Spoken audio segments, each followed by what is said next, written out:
Well, that was an abrupt ending to the meeting. Well, thank you. Thank you for nothing. Or thank you for coming to the stream, rather. It's been a long time since I've streamed, so I've forgotten how to stream. So, sorry for a bit of a rough intro. First thing I'd like to show is something that came up literally seconds ago. That's the wrong screen. This is the right screen. This is my Twitter account, and for some reason, in the past like 5 minutes or so, I've gotten at least three or four mentions from weird people who I've never met before, who have all these other different weird names. I don't really know what it is. I agree with this guy's opinion.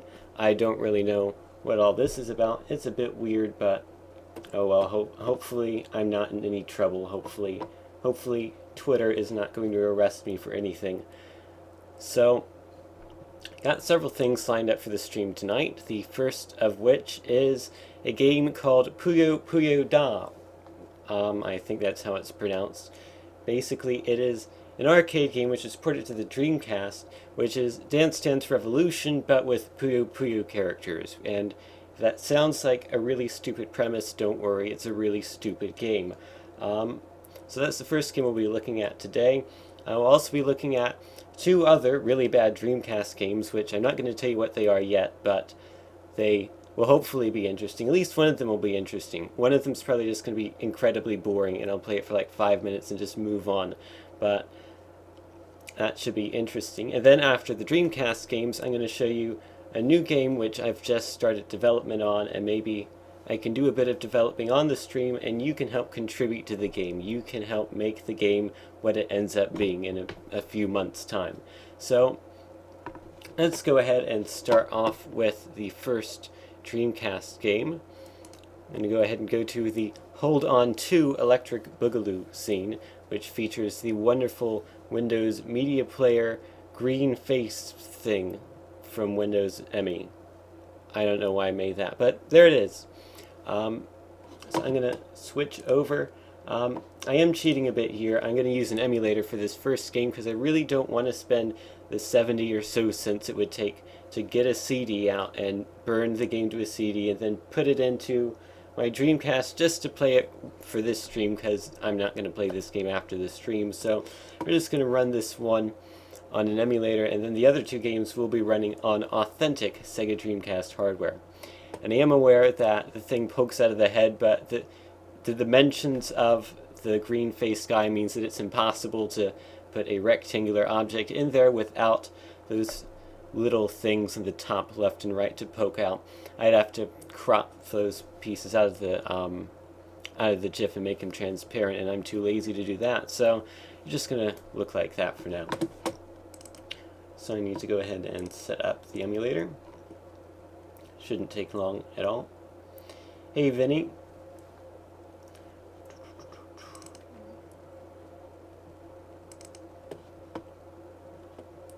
Let's see, move this over so it's not in the way of the chat.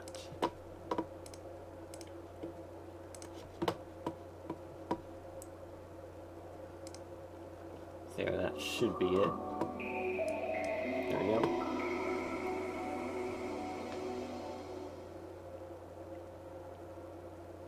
So I was actually pretty impressed when I was testing this that it ran on full speed, that the emulator ran at full speed on my computer, because it usually doesn't. There's the VMU, by the way. There it is. I'll put that up there or something so you can see exactly what the Sega Dreamcast VMU would show if it showed anything. But yeah, I was impressed that the emulator ran at full speed, because a lot of emulators from this generation don't. For example, PS2 emulator runs at like 20% speed maybe. I was actually fiddling around with the GameCube emulator the other day now, and that actually worked fairly decently as well, although I only tested it with one game and it was only sort of playable. But anyway, GameCube emulators is not what we're talking about today. We're talking about this game, Puyo Puyo Da. And I guess we'll watch the intro. The Legend... I can't read that. I'm going way too quickly. Disc Station Volume 4. So I think a bit of history about this game. It was like a mini game in like a PlayStation 1 or something demo disc.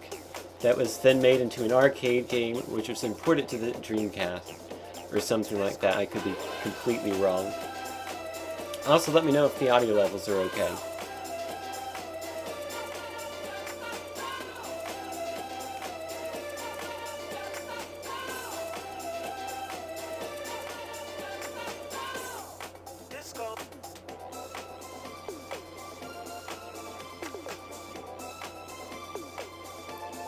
Okay, that's enough of that.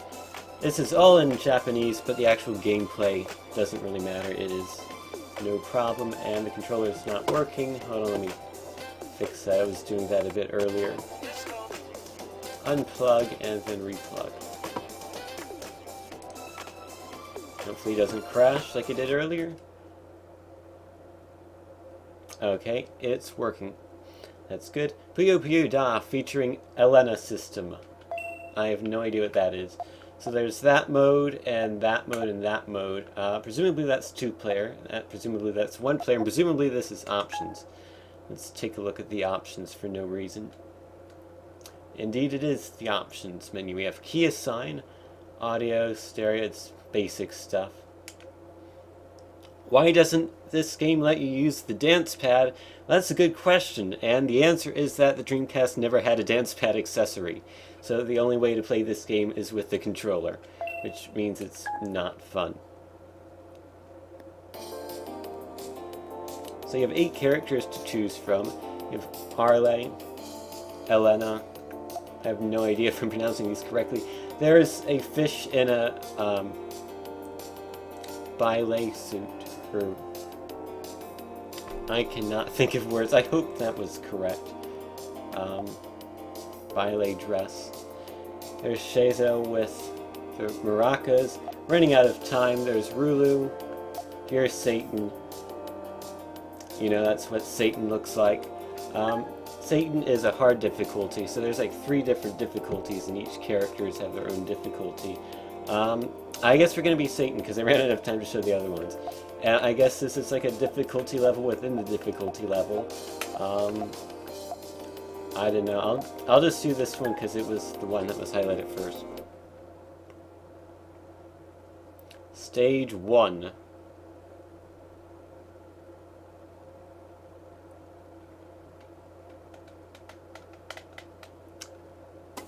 Taking a while to load. I don't know if that might just be the emulator.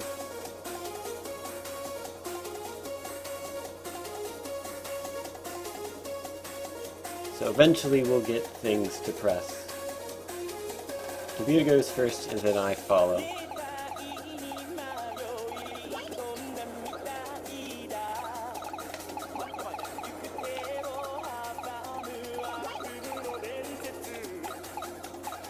So basically you have to press on the D-pad the direction indicated by the arrows, and then the start is pressing the right trigger.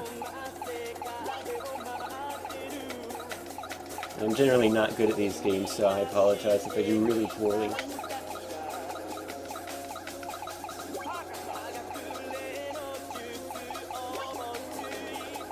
So yeah, Puyo Puyo Da. Probably not what you thought it would be.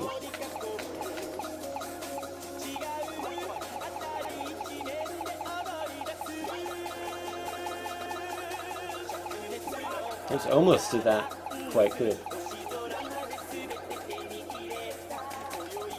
This looks not good. I assure you it is not a good game.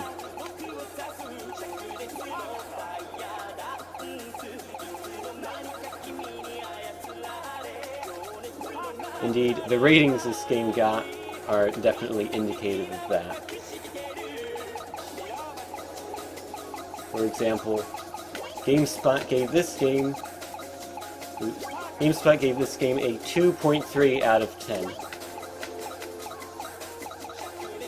Which tells you the quality of this game according to... I completely messed it up. Shows you the quality of this game according to an American reviewer, which is odd considering this game was never released outside of Japan, so why it got reviewed by an American company, who knows? I'm really messing up now. But, interestingly, That was not good. I can't really talk while I'm playing this game at the same time. I just do really bad. Interestingly, this is not the worst game reviewed by GameSpot that I'll be playing today, so you have that to look forward to. Also, the VMU is displaying literally nothing, so I don't even know why I have that up. Completed! That says something different when you lose. I'm going to have to lose on purpose eventually so you can see what it says, because it's interesting. Stage 2. Now I get to play against the Baile Fish.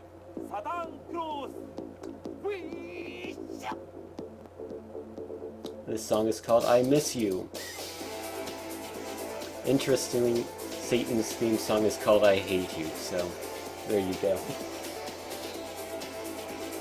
Nice long intro here to pump you up for the intense amount of mediocrity this game provides.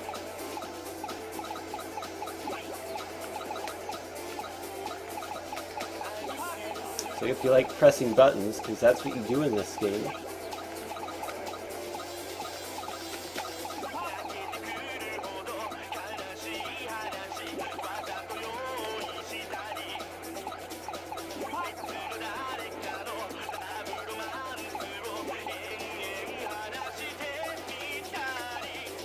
so I have no idea how long I'm going to be playing this, probably not for very long. I mean, there's only 8 songs in the whole game, and I guess I could play them all, but I mean, it's all the same game, really. Just different songs which you can probably listen to on YouTube if you really wanted to.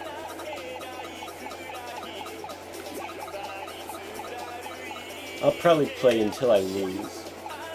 Seems like I'm fairly even with the computer right now.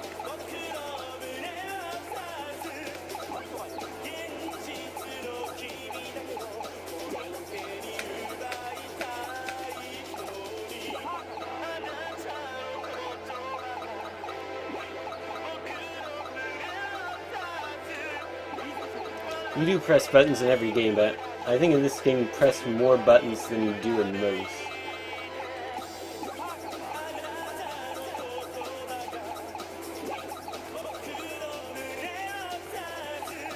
I think I must have selected an easier difficulty, because when I played this before I remember it being harder.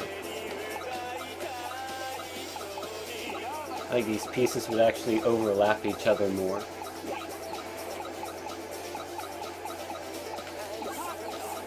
And when the pieces overlap each other in this game, it's almost too hard to actually know which pieces you're supposed to press at all, because they're so cluttered. Let alone actually pressing them. So I beat the fish, and I don't know who's next.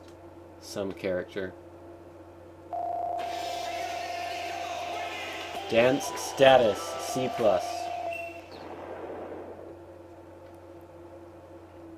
I am a C+ dancer. Versus Elena, who this game features apparently. I think Elena is from like a different series or something.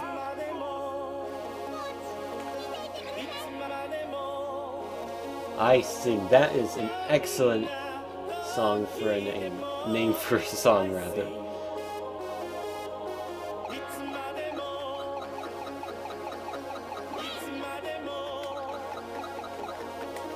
You can tell the developers were incredibly creative in coming up with the names for these songs.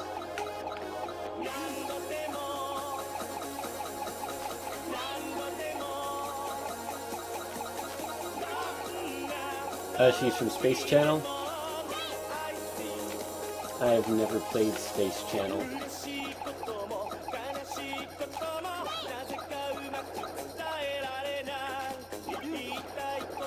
I don't even know how Space Channel plays, really. Is it similar to this, except for the fact of being good? Or so I've heard. Yeah, that was a bit of the overlapping there. It's completely messed me up. Didn't get anything.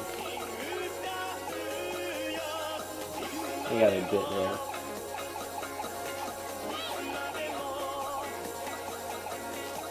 Got that one good.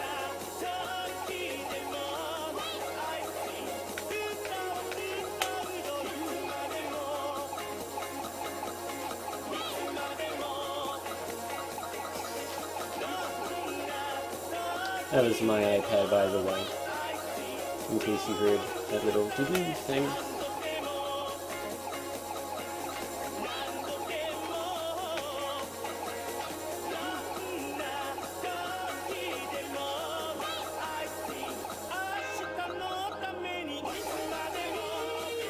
There's not really much to talk about in this game. What you see is what you get. Get about an hour of gameplay and that's it. I don't even know if I'll be playing it that long.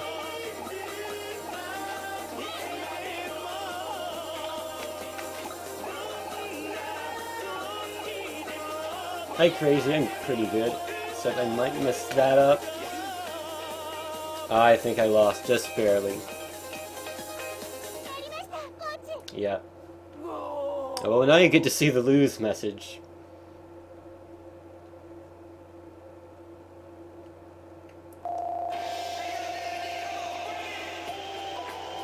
Dance level C+ again. Disqualified. Can't even spell the word right.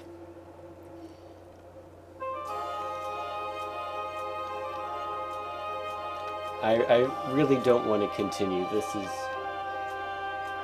It's sort of fun-ish, maybe, but no, I don't really want to play it anymore. So, the next game... Well, I mentioned previously while I was playing this game that I got a 2.3 out of 10 on GameSpot. The next game... Ooh, name entry. I have no idea what I'm doing. I don't even think this emulator saves. Or at least I don't have it set up to save. Or maybe I do, but I really don't care about a save file for this game either way. So... Yeah, this game got a 2.3 out of 10 from GameSpot. That's not the worst game we'll be seeing today. Next game got a 1.9 out of 10. How fun. And I have that on an actual Dreamcast. I actually own the game. In fact, it's one of the 3 games I got with my Dreamcast, so that is rather unfortunate. So give me just a minute to set that up, because I got to turn the Dreamcast on and plug in the capture card and all that stuff. So give me just a minute, and I'll do that. And also, hey Thunder Punch, how are you?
Okay, I'm back. That MIDI had a great point in it, in the middle of it, where I could just hit the pause button and you wouldn't even notice that I had paused it.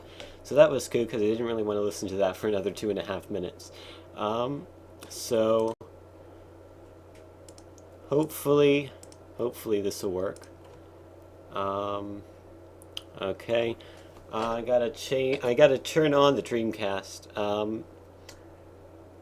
And might have to do a little bit of testing here to see what the sort of lag is between looking at it on OBS or if I need to actually view it on the television, because I have it all set up so I can view it on the TV and stream it at the same time. But if I do that, then I'll have to move the mic around because I'll be facing the opposite direction I currently am now. But beyond that, I'll just turn on Dreamcast and hopefully it'll work.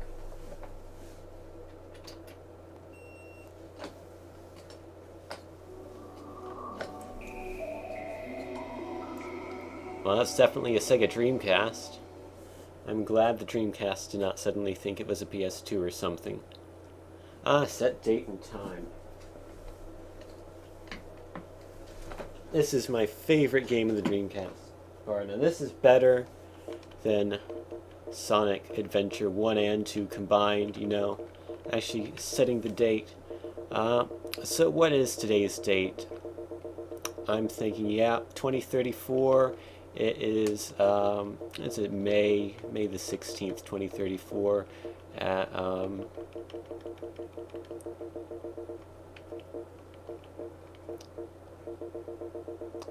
let's just face it, what other time could it possibly be? So yeah, this game is powered by Microsoft Windows CE. It's called, let's see if it pops up a title screen, Spirit of Speed 1937. So basically this is a racing game where you race race cars made in 1937, and it was published by LJN. Interestingly enough, the LJN brand name was brought back exclusively for this game. So if you've ever seen The Angry Video Game Nerd, you know how much he hates LJN. They brought back the name just for one game, so the developers knew how bad this game was. It really is something interesting. I actually wonder if the AVGN will review this game one day, because he's been reviewing some newer games lately. Could be interesting, considering how they brought back the LJN name. Unfortunately, once you play the game, it's hard to find much other things to talk about it, because it's really, if I remember it from when I played it a year or so ago, it's really just bad. Not like bad, but just not good in any way at all. However, I could be wrong in that assumption. Press the start button. Now we get to bask in the glorious load times, which could be multiple minutes. So hold on just a second, I gotta fix something up here.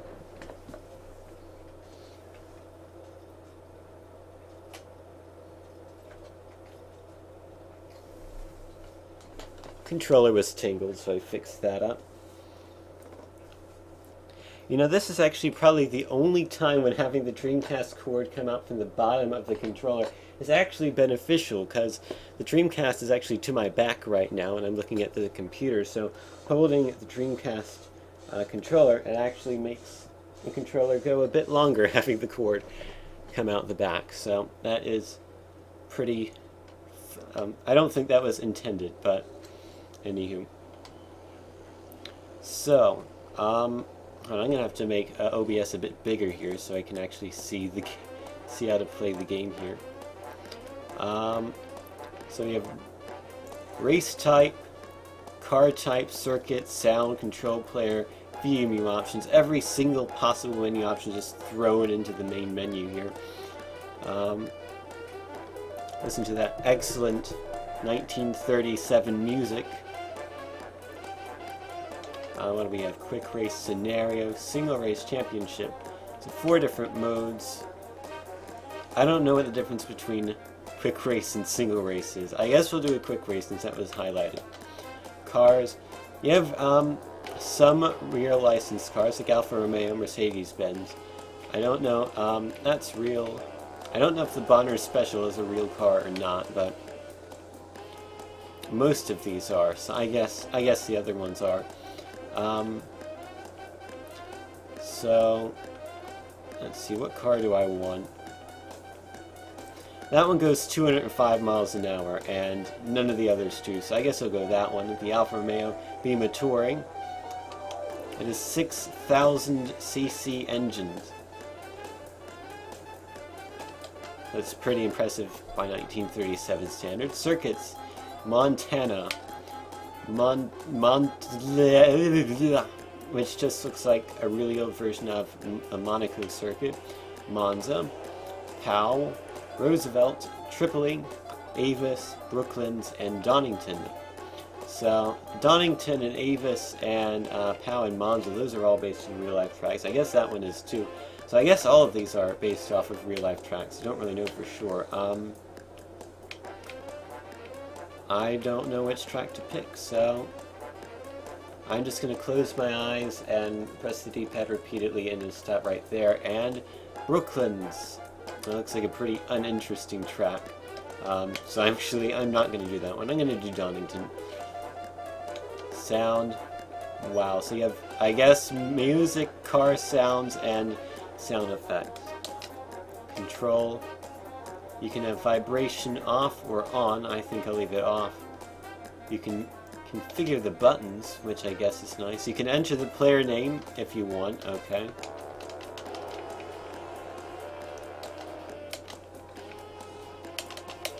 Perfect. You have it saved. VMU options. What are the VMU options? Is this going to be load and save? Port A slot 1. Do we have it on? No. Oh, I guess that is a save. I don't know why I'd want to save, but you can save this game. I guess we can start. Quick race, yep. Dreamcast controller, butts. Sounds about right.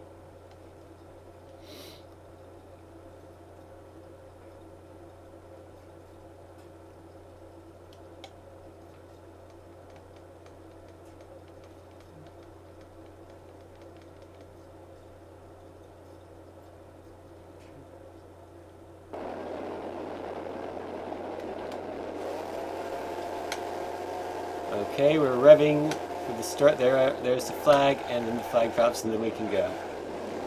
And are we going? I don't know. I think we're going. Oh my God, this is much worse than I remember it being.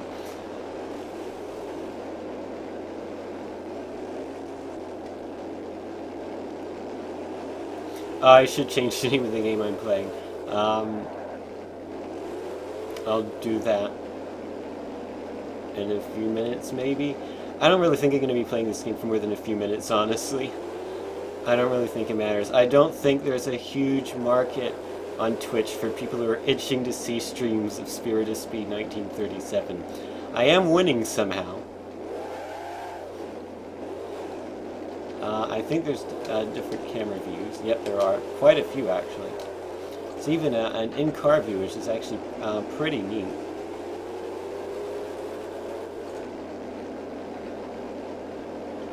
It's actually sort of innovative for the time. A lot of games at this time did not have in-car views. Funny how in the early 90s every game had an in-car view, and then in the late 90s, early 2000s, no games had in-car views, and then they were all brought back in the late 2000s. So I need to brake. Uh-oh. That has not gone well. Computers spun out too.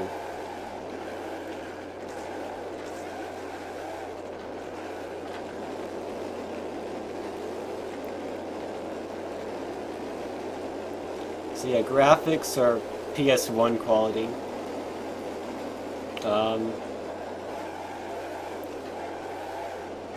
Controls are not good, I can assure you that.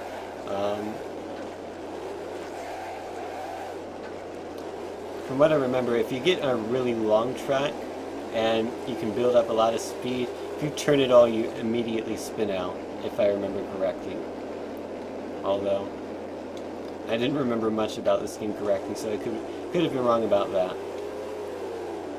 I think that's speedometers in kilometers per hour. I don't think I'm going 170. Yeah, I'm going like 110 there, which would correlate. Oh no!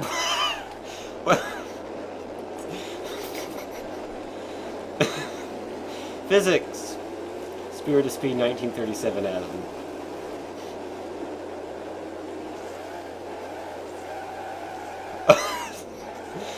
Oh my god. Oh my god.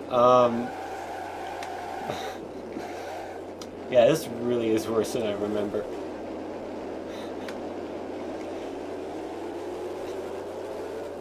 I'm third out of 3. This game could not handle more than 2 computer opponents at a time.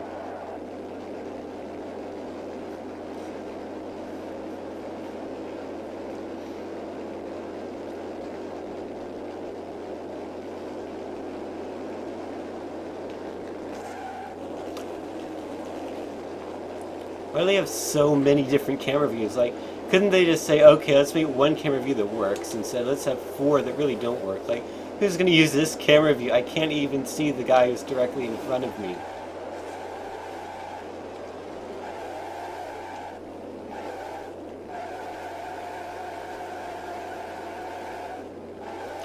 Doing some sick burnouts in my 1937 Alfa Romeo.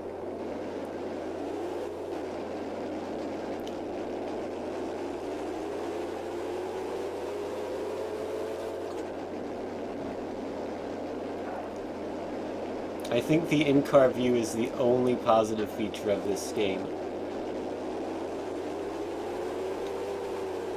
Like, the graphical style they use to make the in-car dashboard is actually pretty nice.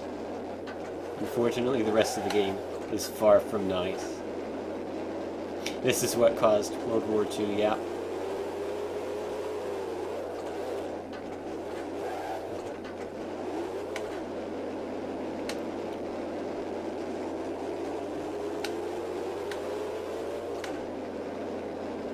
Oh my god, I just realized there's 6 laps. I thought there were only 3 laps. But no, there's 6 laps. No, I'm not doing 6 laps, I'm sorry. That is not happening. Maybe I'll do a different track, okay? Press B to retire. And a very, very slow fade out to black. Copyright 2000 Broadsword Interactive. They're the company to blame for all this. That's where you send your hate mail to. I actually don't think they made any other games. Or at least, they haven't made any other games that I know of.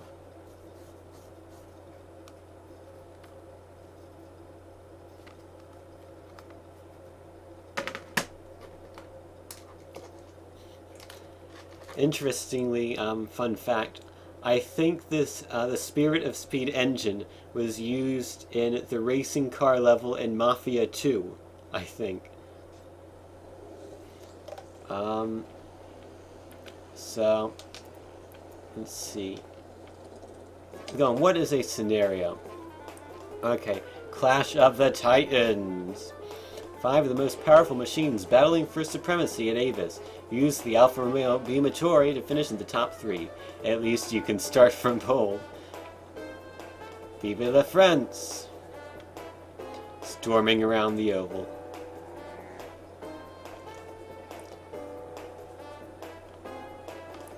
I want to try the oval track, actually. Let's do that one.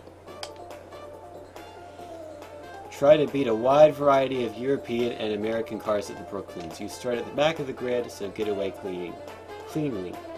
Oh, we have 5 cars now. That's impressive. The Auto Union D has 5 gears. That's good to know.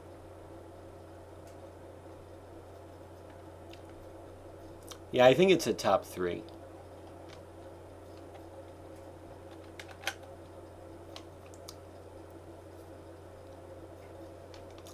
Loading.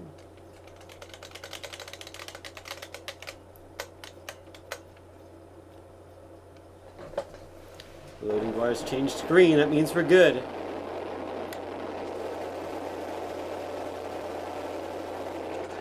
And the flag has dropped. And I have the volume really low. I think if you had the volume up, this would sound absolutely terrible. And also, I've just... What the heck happened to the road? Where did I go? And I have also just noticed that it's 20 laps. Please, get me out of this right now.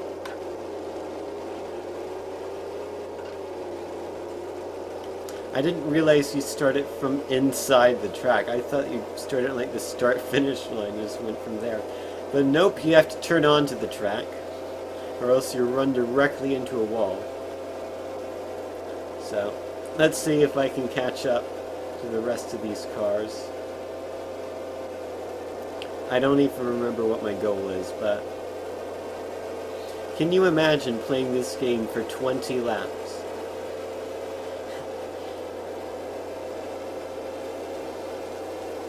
Okay, where do I go? Why is there like a barrier in the middle of the road? Why do you turn right on an oval?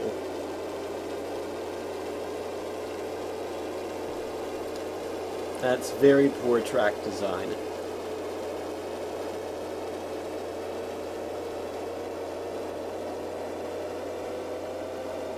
I like how this view, the frame rate seems to be lower than a lot of the other views. Don't worry, I am not going to drive 20 laps of this track. I just want to see if I can catch up to the leader, which I don't think I can. I think I might be stuck in second for all eternity, since oval tracks generally you're driving at a uniform speed the whole time. I think I'm just going to crash on purpose and see what happens. Maybe I'll drive in reverse and crash into the other cars. I think that's exactly what I'm going to do, actually. First, I'm going to see if I can crash into the border here. What's going to happen? That was rather underwhelming.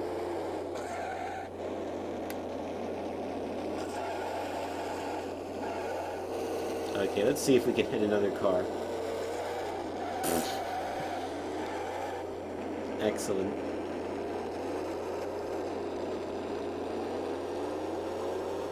Wrong way. You only noticed that now. Great job, game, for noticing it was going the wrong way like 15 seconds after it was going the wrong way. And now it's flashing at me. So you better know... Uh-oh. Now I'm disqualified. Black flag. And it just... You're not allowed to go backwards in this game. It will remove you from the game if you try to go backwards. That's how much this game doesn't want you to have fun. So yeah. 1.9 out of 10 from GameSpot. This is even worse than Puyo Puyo Da. In fact, I would say this is considerably worse than Puyo Puyo Da. I could actually see someone maybe wanting to play Puyo Puyo Da for like an hour, even though you have to use the controller for a game which is made for a dance pad. This game I cannot see anyone playing for an hour.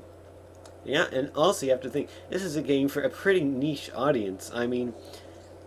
How big of an audience is there for racing games with cars from the 1930s?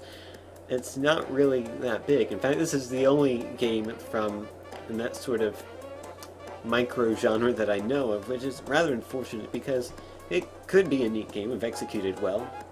However, this is not executed well at all. So that's gonna do it for Spirit of Speed 1937.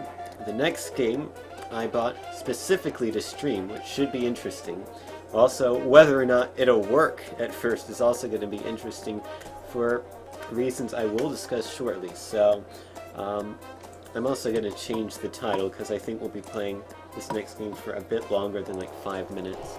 Yeah, I'm going to set that up. That should take just a minute. Gotta go to my dashboard and change the game. I guess I'll go ahead and tell you what the game is, by the way.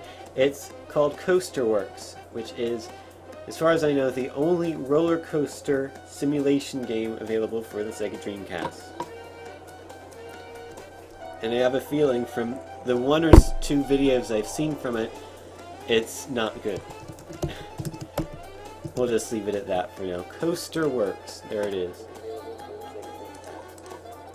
Oh no. Pause. Pause. I don't want to watch myself. Also, what is this music?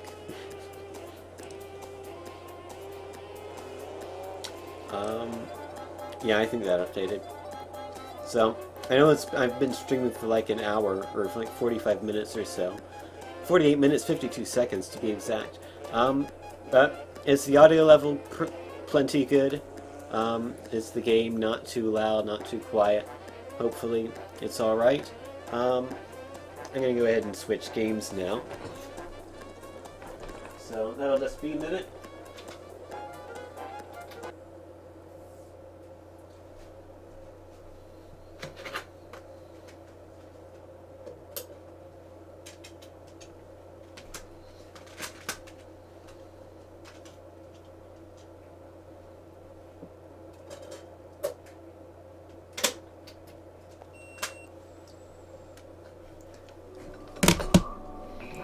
Now I have to wonder if the game is going to crash on the boot, because that has happened before in my testing, trying to get this game to work, because it really doesn't like to work. I can tell you that much. I think the answer might be no, actually. I think it did neither of those things. Yeah, I've put the game disc in, but the Dreamcast lovingly says, please insert game disc.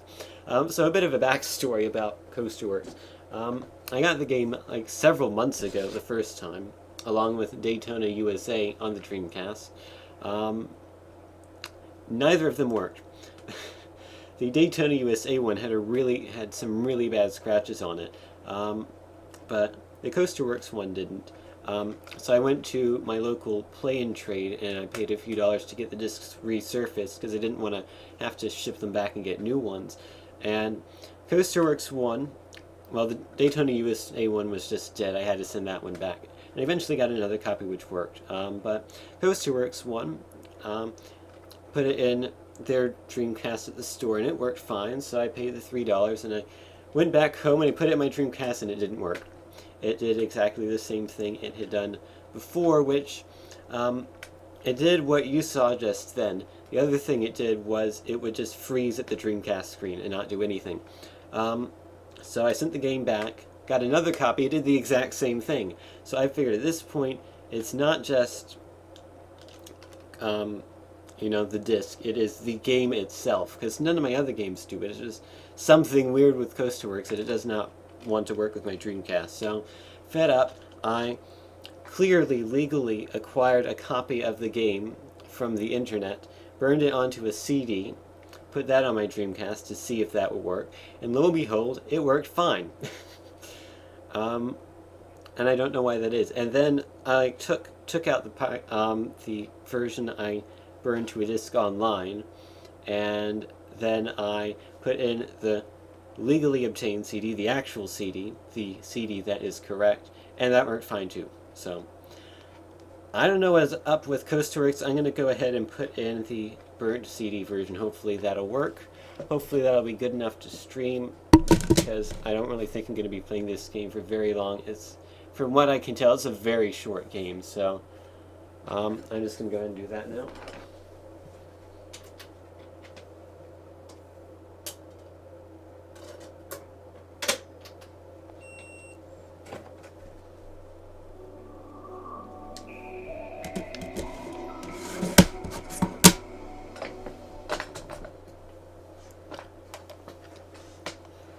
So beyond just going through the main menus, I've actually never played Coaster Works. So it should be interesting. I don't know what all that flickering is about. Boards in my capture card are not loose. I don't know what that's about. But yeah, just ignore that. I swear I have a legitimate copy of this game. It just doesn't work for some reason.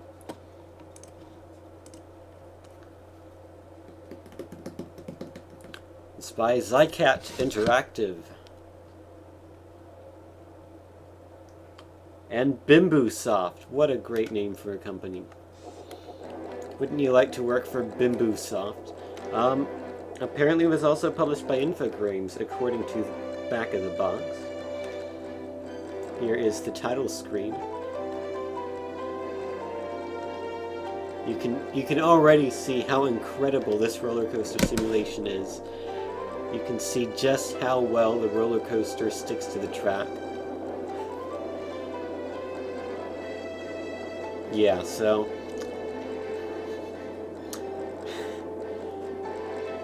here comes the loop. Woo! Said no one ever. Yeah, this is not very, well, I don't know, maybe it's exciting, but it's like the car reacts to the track before it gets to the track, and it just looks really weird. So yeah, new game, I guess. This also takes up 75 blocks in the VME memory card, so I had to make some space for that before. So we can only do Kidstown Park right now. There are a whole 6 stages in this game. Welcome to Coaster Works Incorporated. We build only the best roller coasters you can dream up.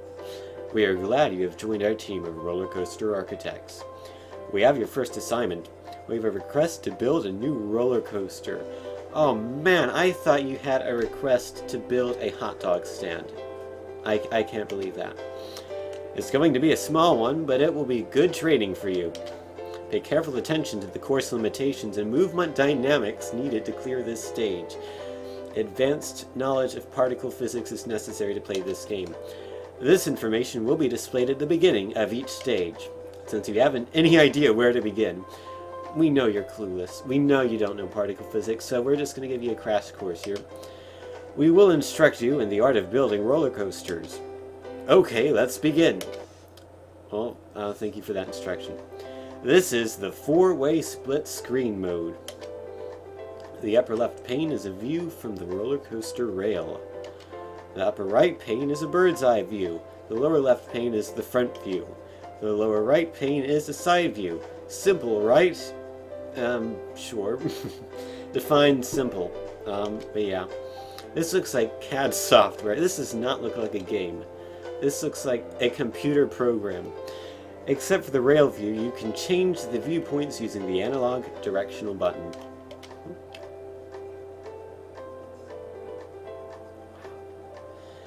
The component you are editing is indicated with a red blinking light. The blue directional triangle points to the top side of the components.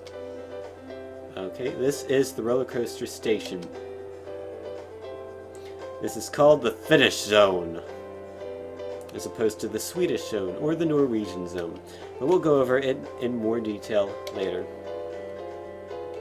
I mean, this doesn't look like a terrible game. It just doesn't look like a game. This is the construction zone. The entire course must fit inside this zone. Okay, I think at this point I can figure it out on my own. So I'm just going to skip through all this. You can spin around, and you can do stuff, and yeah. You can move around. I'm just spamming the A button like I'm speedrunning Coaster Works. Oh man, that would be an idea. Coaster Works speedrun. That's a terrible idea. It's so bad, it's like something I would do. Still doing the tutorial. We are still doing the tutorial. Not doing any of this, I'm just spamming the A button.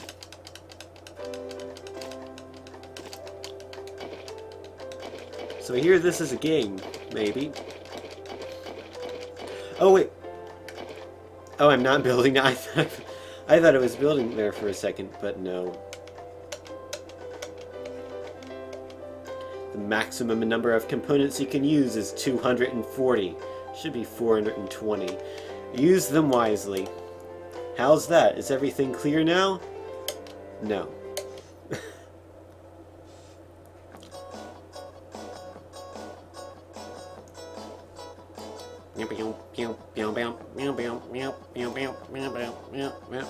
So the width must be exactly 491 feet, I guess. I don't know. Anyway, those are the course conditions. No twists allowed. The minimum speed has to be 37 miles an hour. Okay, so yeah, just build a roller coaster, I think. I can move the station where I want. That looks good. And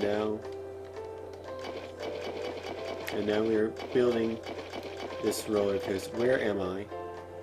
No, I've messed up already. Hold on.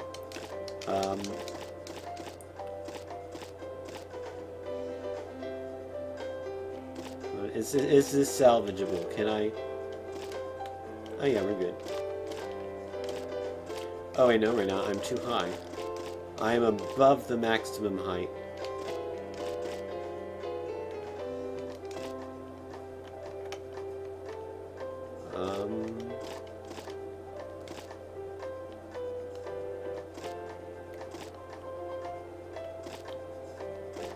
Why can I not go down? Oh, it's because that's in the way. Hold on.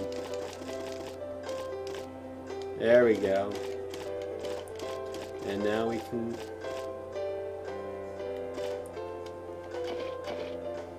I want to test something really quickly. Which means I'm just gonna... Oh no, my V angle is, should be 0. I want to see if what happens if you run into a track. So I'm just going to make like a circle. There we go. Does it complain? Let's find out. Yes, it does complain. There's actually, believe it or not, this is not the only roller coaster simulation Bimbo Soft has created. They also have a PC game called Maximum Roller Coaster, which is pretty much identical to this, with the only difference being that there are literally no restrictions, which means you can drive the roller coaster track into itself and go upside down and defy any sort of logic. There is a problem. There is no longer a problem. Problem solved. See, I guess I'm gonna let's go back around here. Test run, okay. Oh man, we are riding this roller coaster so realistically.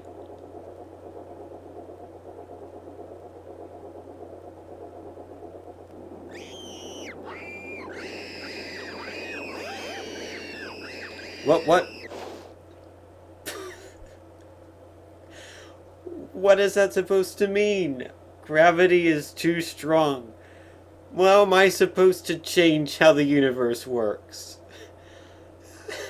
How am I supposed to change gravity? What do I do? How do I make gravity less strong?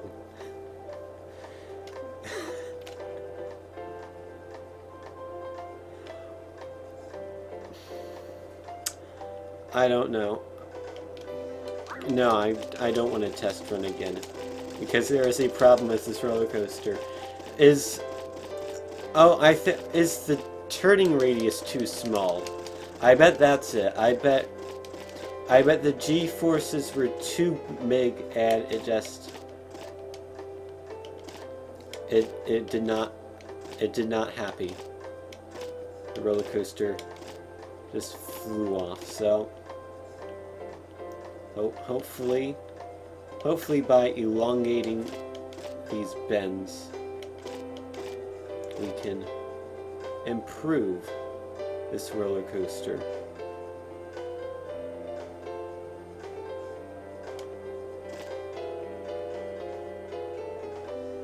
I might be running into this station.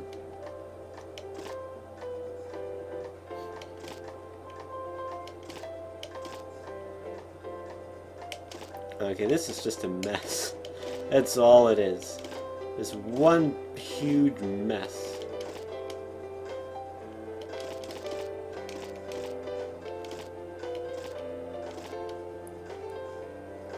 Let's see. It's gonna have to go. Can we go under? Yeah, that's okay.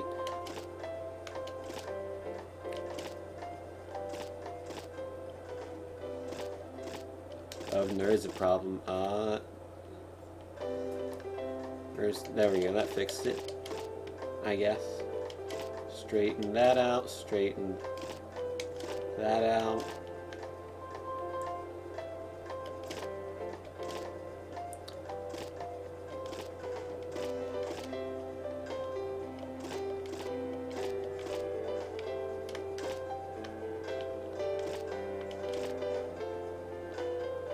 Why can I not move that? Where is problem? There we go, that fixed it.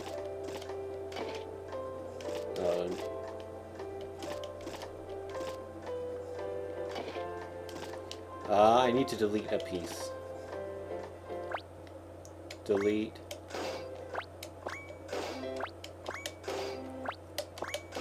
Wow, that is cumbersome. 3 buttons to delete one piece. There we go, okay. Take 2! Let's do this.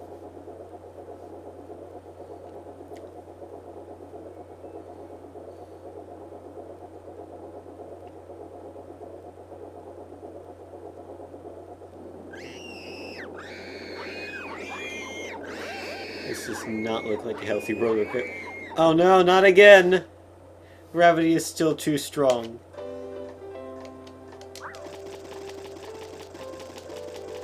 How? Can you not be more descriptive? Like, why did that happen? I don't know. It's just because gravity is too strong. We need to reinvent the universe. Go to a different universe where it's like, you know, gravity is less strong. This roller coaster will work there. Just, you know, not here. I don't even know where that went. Okay, so it was there. And then here it was fine. It was... what was there? And I just screwed up everything.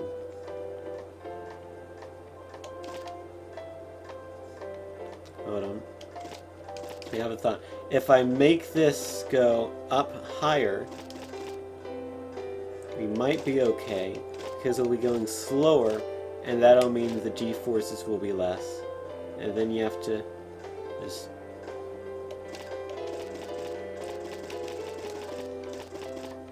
do...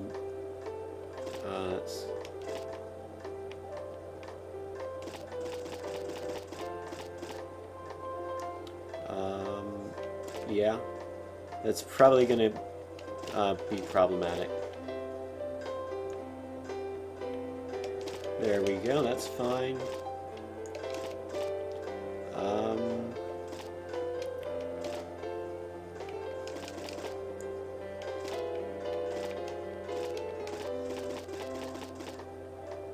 And that does not look good.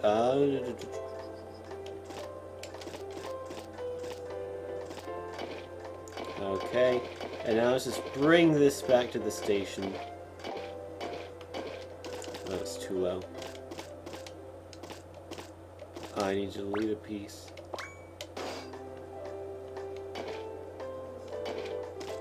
I need to delete several pieces, actually.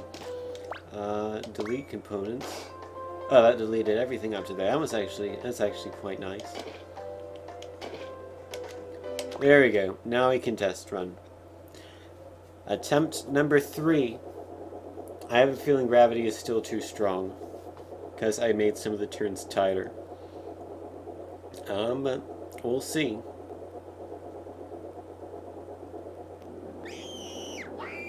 That does not look safe at all. It's like there's two huge kinks in the roller coaster. Well, we made it past that corner. That's good.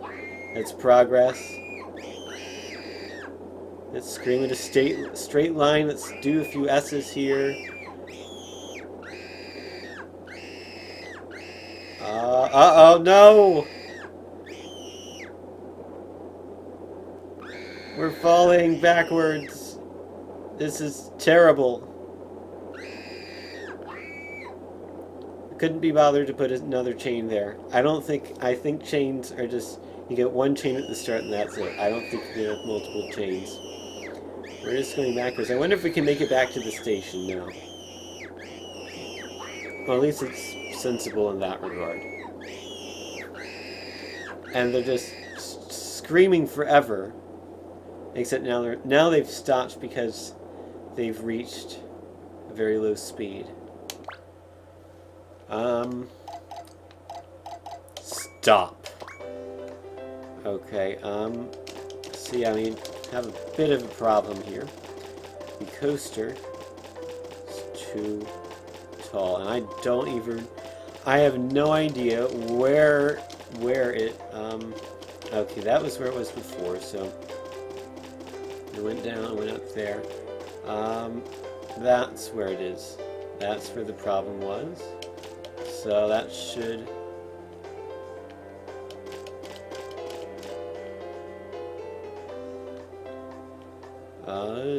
this is not good. Let me just delete everything from there, actually. And start fresh.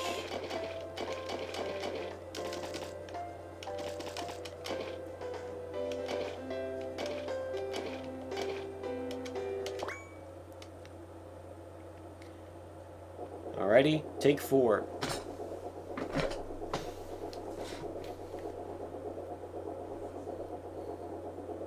I don't think Buttity likes me either.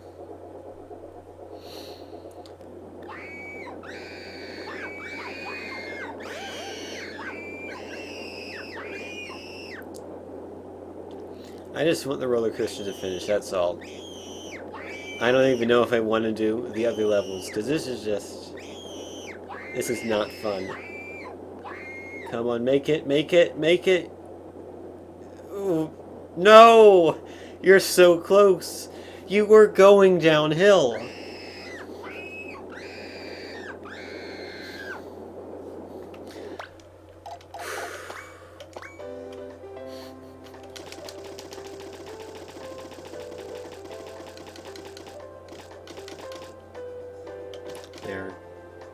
There we go.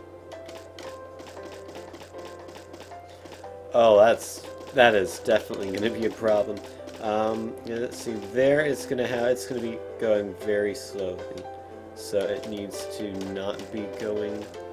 Needs to be going downhill from here on out, essentially.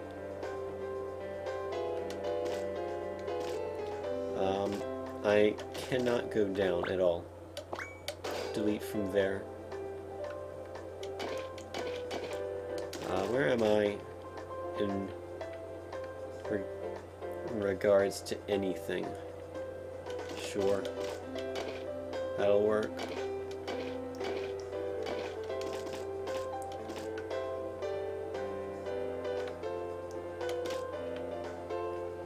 Can we?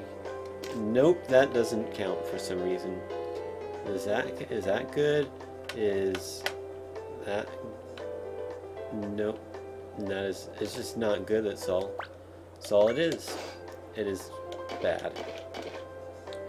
It does not allow you to put anything under that, which is quite annoying.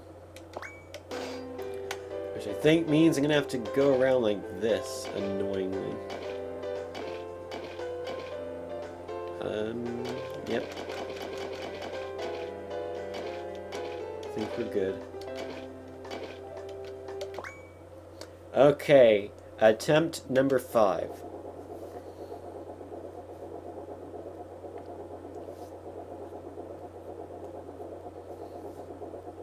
Let's see if the 5th time is the charm. I have faith. I have faith this will be the run. I have faith that this will be the coaster that works. Hence the name Coaster Works.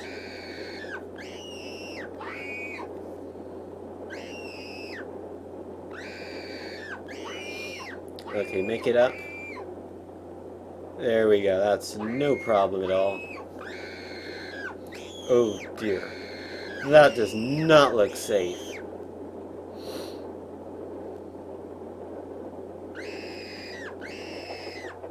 I think we made it. I think we've done it. It seems the test run was a success. But was it really a success? Are you just fibbing? 12 people got queasy. 7 threw up, but no people lost their memory, so that's good. That's a success in my book. Got the minimum speed. Got the minimum G. This is way too excessive. Got the thrills. And it's safe, apparently. That is a successful roller coaster. That completes level 1 of Coaster Works. Somehow. Do you want to save? Sure. 75 blocks required.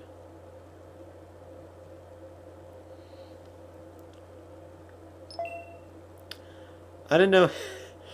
I forgot to set the date to 2034. I don't know how a roller coaster would give you amnesia, but maybe you'd want to get amnesia after playing this game. I don't know. It seems you've made it, but that was an easy stage. Anyone could have done it. Oh, well, thank you, game. Thank you for complimenting me. You can ride the roller coaster anytime once you clear the stage, but you probably won't want to. Use the Y button at times like this to switch views. Oh, okay, I might have to do that then. Okay, let's try the next stage. For some reason, I kind of like this music because it's so... I don't know, it's weird.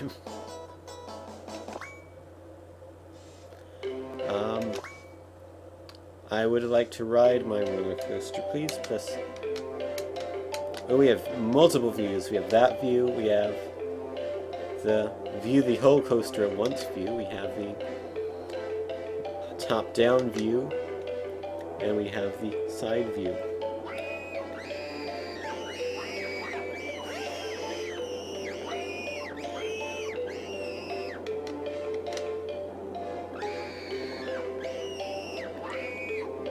Look at those physics. Look at those coaster physics. All the coasters are connected together. And how they clip through each other, just like normal roller coasters do.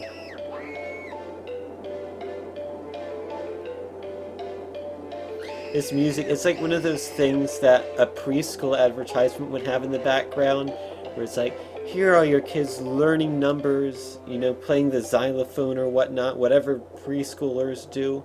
And they just stuck it in a roller coaster game where people scream their lungs out, and the roller coasters go through each other, and gravity is too strong for some reason.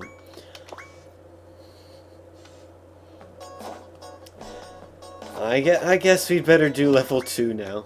Lost Adventures Amusement Park. And then maybe after this level, I'll work on Hoverboard Penguin. Or maybe I'll play something else, I don't know. This course is a little bigger than the last one. The angle limitations are a little less strict too. Furthermore, you can use the twist now. Is the screen screwed up? Looks fine on my end. It might just be how the game works. Hold on, let me check. Just a second. Let me see.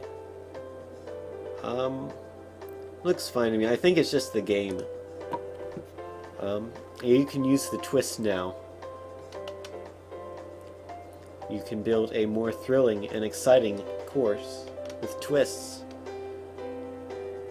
They can be adjusted with the L and R triggers. And the relative angle is limited to 40 degrees as well. Oh. So your screen, okay. When modifying twists, you should use the rail view mainly. I've just been using that exclusively. At other times, it's better to use either the side view or the bird's eye view. It'll probably become too confusing if you throw a twist in. Oh, that's it? Okay. Also, make sure you keep the distance between the station and the twist less than 40 degrees. Otherwise, the finished rail will not appear. You'll only get the Norwegian rail. You could build a corkscrew, but that would be too much for you at this point, so stay away from it. You're not ready to touch those corkscrews yet.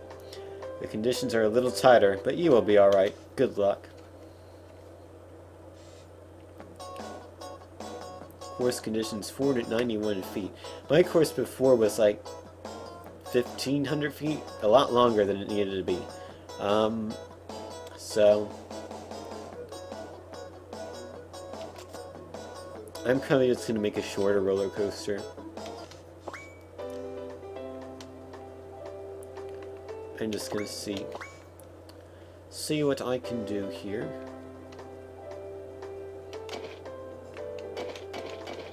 Oh, we've already reached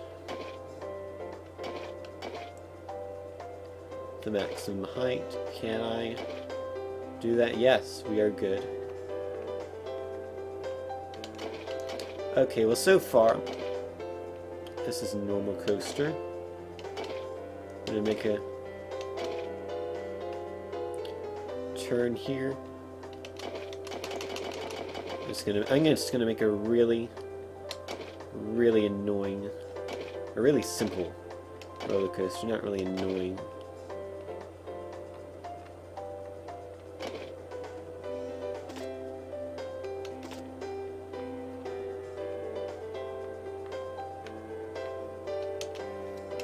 There we go. This is a very simple roller coaster. Let's see if just making one drop, if that's sufficient enough. Well, gravity wasn't too strong there. That's good. Get ready for the second turn. Wow, what a roller coaster. It seems the test run was a success. One person got queasy. One person, whoever that person is, they ruined this test. Got the minimum speed, barely. Got the minimum G's. No thrills. No thrills. 99 points in safety. Failed.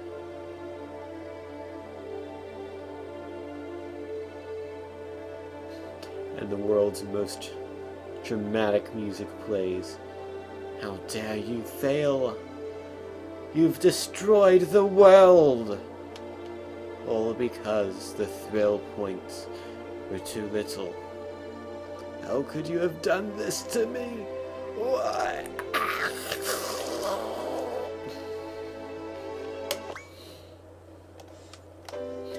Okay, well, I guess we need to add a bit more.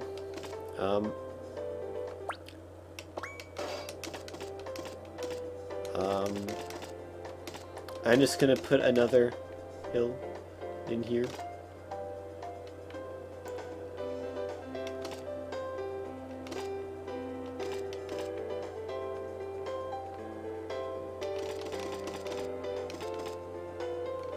I'm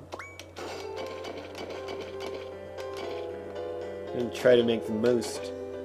Oh, did I miss that? Okay, that was a good angle.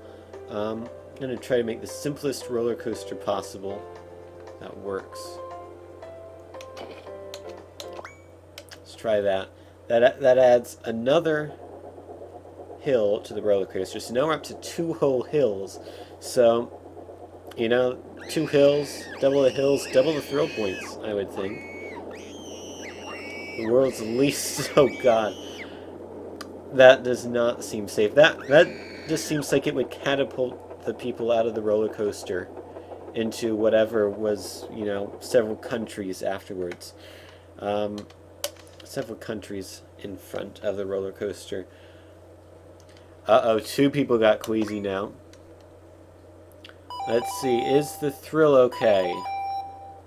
Yes, 31 points. That is a successful coaster for some reason. We passed.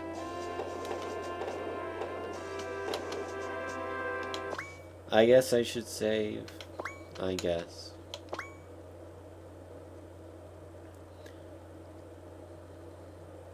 Saving. Please do not turn off the power. That's just begging me for me to turn off the power. Pretty good. Okay, let's go to the next stage. It is pretty good. It's meh. I want to see what the narrator has to say. The next amusement park is called Treetops Park. From this stage on, the max angle is increased to 90 degrees. Build as many death traps as you like. Now I can just build it, go straight up and straight down, and straight up and straight down, and straight up and straight down. I'm going to do that. The stronger the G-force, the more thrilling the ride will be, but don't make it too strong. It becomes dangerous when it's over 6.5. If the horizontal G-force is too strong, the roller coaster may be pulled flying off the rail. Oh, so the G-force was too strong.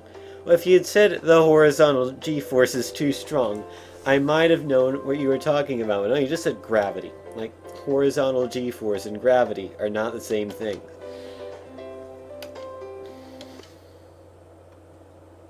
See you later, crazy. Oh man, we need 90 thrill points. 90 thrill points here. Confirm.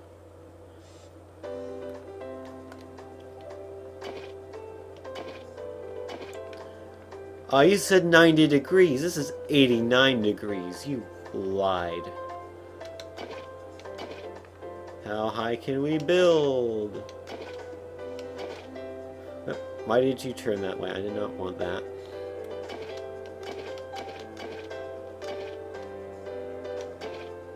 Okay, oh no.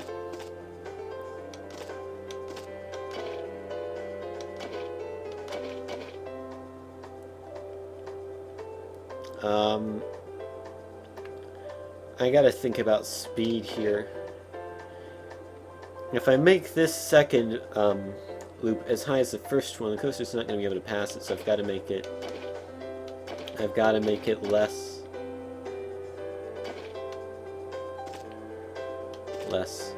tall, or rather shorter.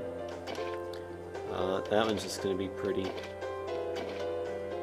basic.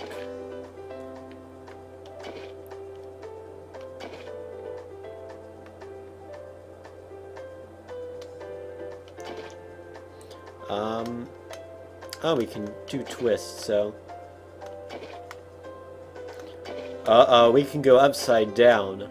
This is not going to end well at all.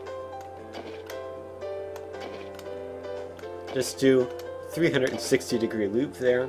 That should be good.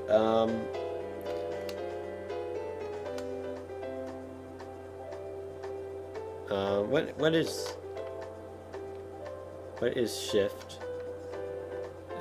It does nothing apparently. Let's camera switch. Oh, okay.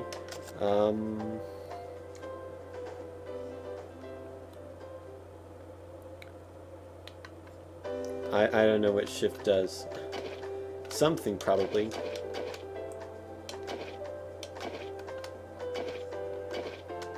So that's just gonna be a bit weird. We'll make that bank turn, you know, the way you're supposed to. That's problematic. There we go. I'm trying to make this like a helix. It's not really coming out that way, but...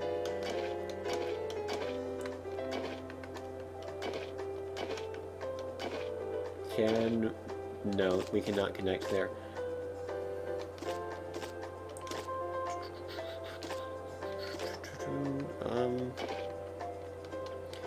Yep, that works. Okay, place your bets. Will this coaster work? My bet is no.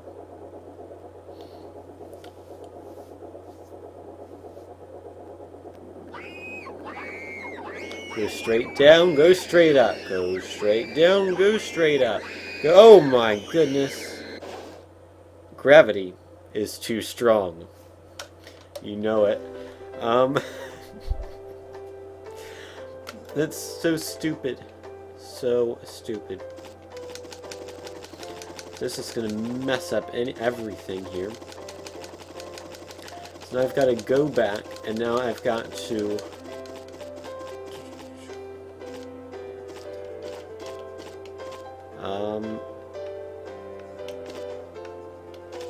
this has to bend less. Hopefully that's good, and that should be about level-ish. I'd say that's good. There's a spinny thing, and then it goes...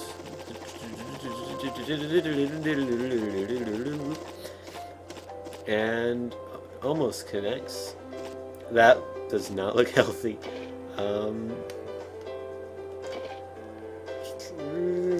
Get in there. There we go. That's how you finish off a roller coaster. Okay, take two. Place your bets. Yeah, it is disappointing there are no explosions in this game. You just fly off the roller coaster melodramatically. We're good there. We fixed gravity. That worked. That was almost pretty cool looking. And now we're in for the helix.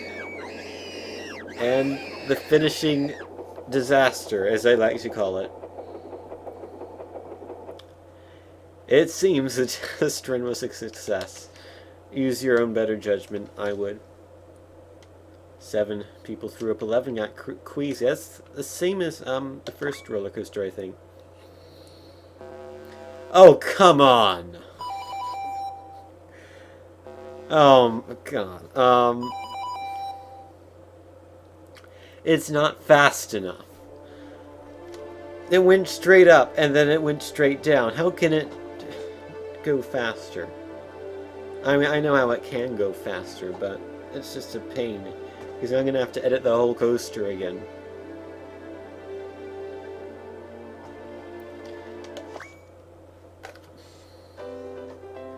And then there's like... it's infomercial music from 1994 playing in the background. Like, hey, hello, I'm Susie Susan, and I'm here to talk to you about the wonderful knife cutter thing. The wonderful knife cutter thing cuts lots of things. It can cut this tomato clean in half. It can even cut your credit card. And it's all available for 13 easy payments of $4.20. And it can be yours only if the price is right.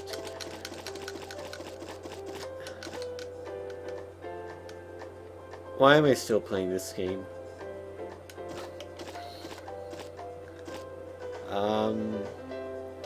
I don't want to. I don't want to do this. I don't want to make another coaster. I can't even edit it.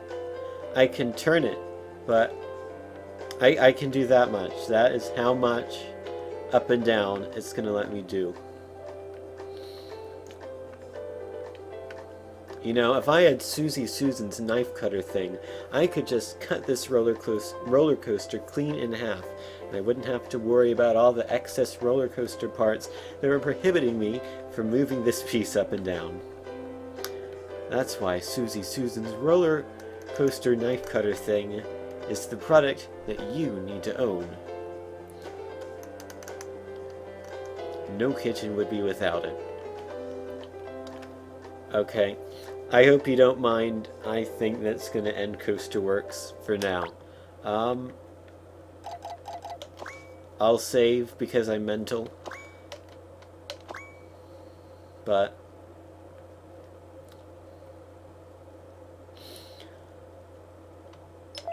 I think that's going to do it for Coasterworks for now.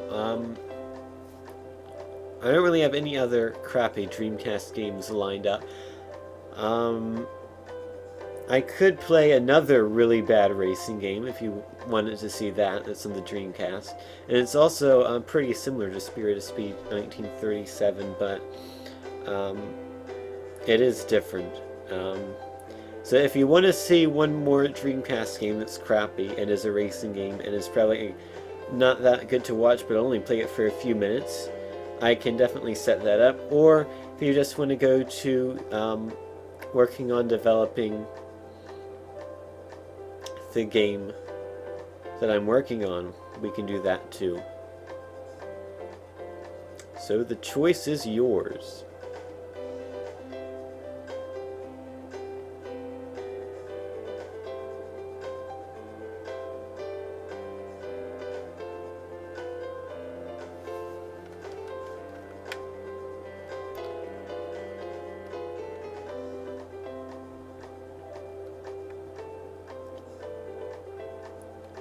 Hey, it's Susie Susan back again. I'm here to tell you about this great new video game that's being made by Tin and Ink Studios, the company with the worst name ever made. The game is called Hoverboard Penguin, and I don't know what it's about because I haven't seen it yet. It's only been in development for a few hours total. And the developer of this game has not shown it to Susie Susan. Only Tin Steeligan himself knows about this game. And soon you will, but that soon will be a bit later because the chat has spoken, and by the chat I mean one person has spoken, and we'll do the racing game next. So I guess I'll go ahead and set that up, and we'll play that, and then we'll do Hoverboard Penguin.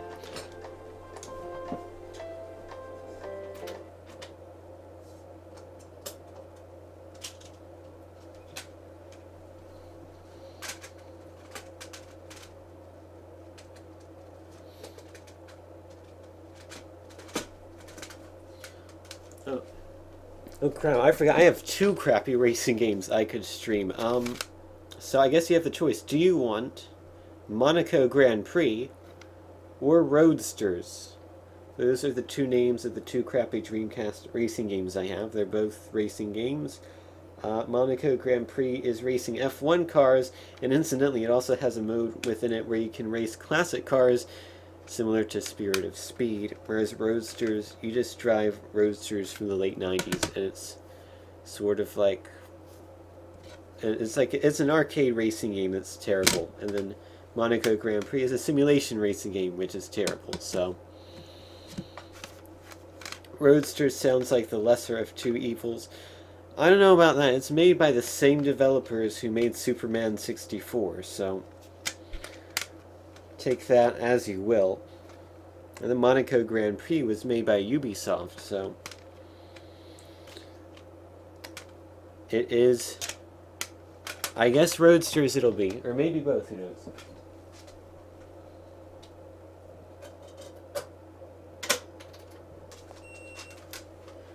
This will actually be pretty interesting because I have not played this game in years, so I don't really remember hardly anything about it, other than it has a fair number of cars. A fair number of cars.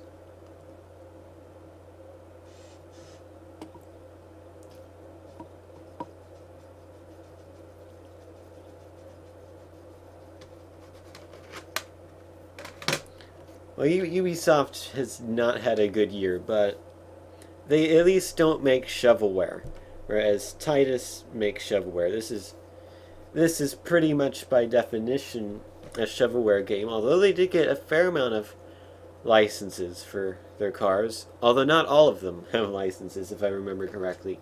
Some of them, I think there are a few Mercedes in here which go by some really weird name that they just made up. Copyright 2000 Titus, licensed by Sega. It's Roadsters. I guess quick race. Uh-oh, they talk. Oh wait, I want to select my driver.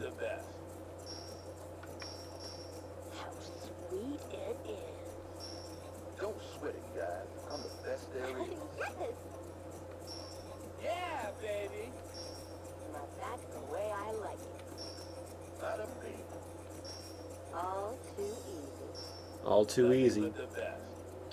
I'll go with Mr. Slim, because he has USDA Prime slapped on him. I'll be him. Circuit. There you go. We can do the Panama Canal. We can go to Area 51. Meet up with the aliens. Sure. Oh yeah, Mercedes is Mindstar. They're not Mercedes-Benz, they're just Mindstar. And then BMW is Equinox. You have Renault, Lotus, Toyota, Alfa Romeo, TVR. Yep, that's it. So I don't know which car I want, so I'm just gonna spin around like this, and I take this one. 3 laps. Direction normal, as opposed to the abnormal direction.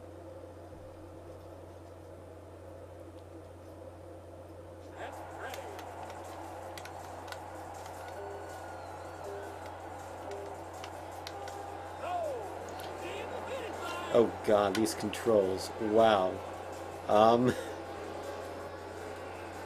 Wow, these cars are unresponsive. Like, you move the control stick around, the car's barely turned on. It takes like, you know, the amount of time it takes for you to move the thumbstick and for the car to turn all the way could be measured in space-time. It like takes years for the car to turn all the way. And I've crashed into... I'm not even touching the thing. And I can't... I don't know what reverse... Okay. Okay, it's not just hold the left trigger to go in reverse. You have to shift gears to go in reverse and then shift back, which, although is realistic, is not good in game terms. I think I accidentally changed the view. So we have this view, we have this view, which is really not good, and then we have this view, which is also... You know, I just think this game is not really good. I think that's it.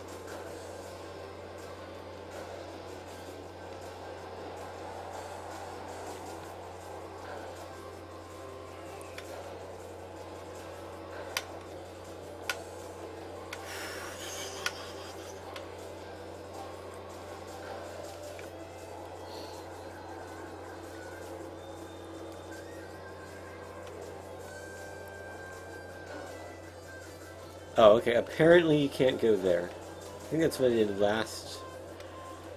Oh dear. I don't even feel like reversing at this point. I just want to end the game immediately. That's how little I want to play this game. In fact, I think I'm going to do that. Let's try Monaco Grand Prix. Maybe that's playable. Maybe I can stand that game for more than 2 minutes.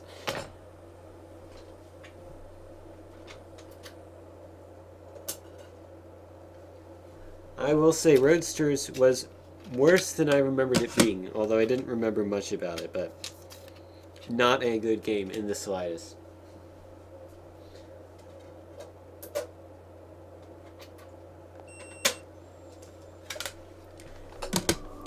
I think Roadsters got like a 4 out of 10 on some review sites maybe, but not as bad as Spirit of Speed, 1937, although I think for the sheer amusement factor of the terrible physics of Spirit of Speed 1937, it's a better game, because you almost want to play that game for a few minutes, because it's at least unique. Roadsters is not unique. It's just terrible. I actually don't know exactly. Hold on, let me check exactly what Roadsters got. Roadsters Dreamcast review. Got a 4.6 out of 10 from IGN. And that's it. Did GameSpot review it?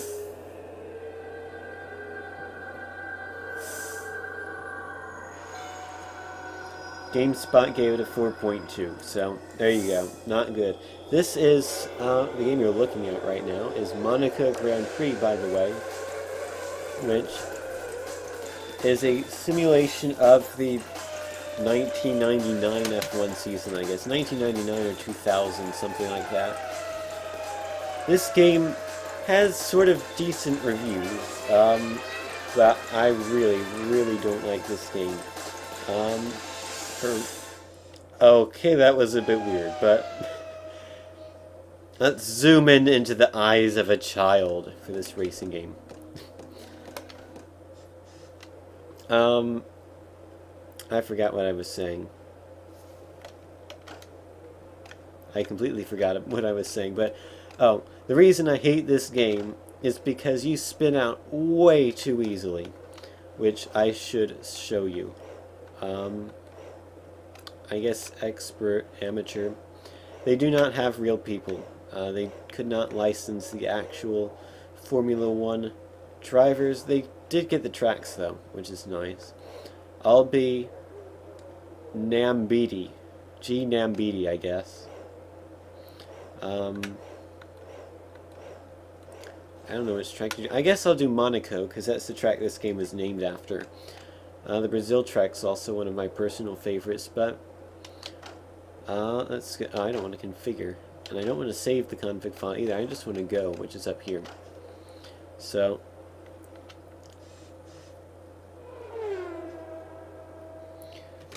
there are two modes in this, arcade and simulation, and arcade is like a game you'd find in the arcade where there's a timer at the top and you have to complete a certain number of laps within a time limit. Simulation, there is no timer, and the controls of the car you're driving are more realistic, which means you spin out more often.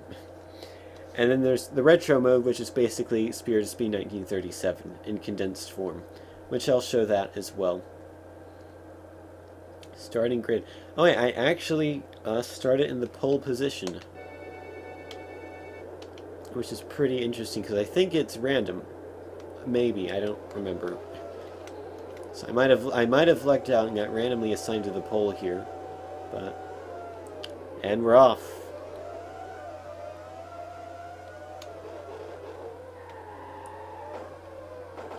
And we're not off to a good start here.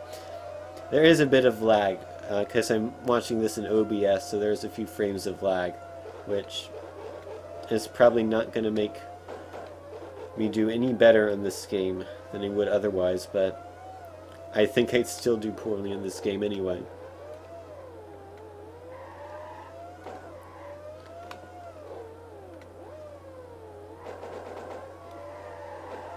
And there's our first spin out. Just did a turn and then it kept turning after I stopped turning. This is better than Roadsters and Spirit of Speed 1937. It got decent reviews. It's just I personally don't like it very much. Although that might just be because I'm terrible at it. That is very much a possibility.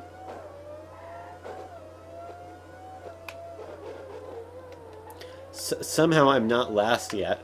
Somehow I'm still first. This is a very narrow track. It's based on a real-life track, which is also very narrow. So the game's actually pretty realistic in that regard. This is probably the narrowest track in the F1 schedule. It's also the most popular, or one of the most popular anyway. I have no idea how many laps this is, by the way. So I'm just going to grind the wall there. That seemed to work fine. That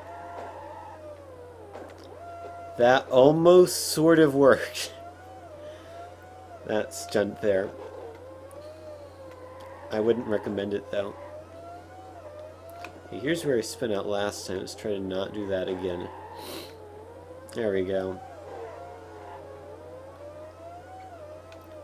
You know, I'm actually a bit better at this game than I was before.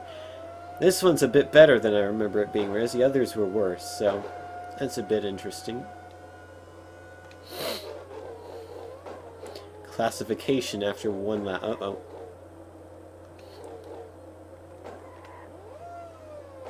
The engine sounds like something the dentist would use.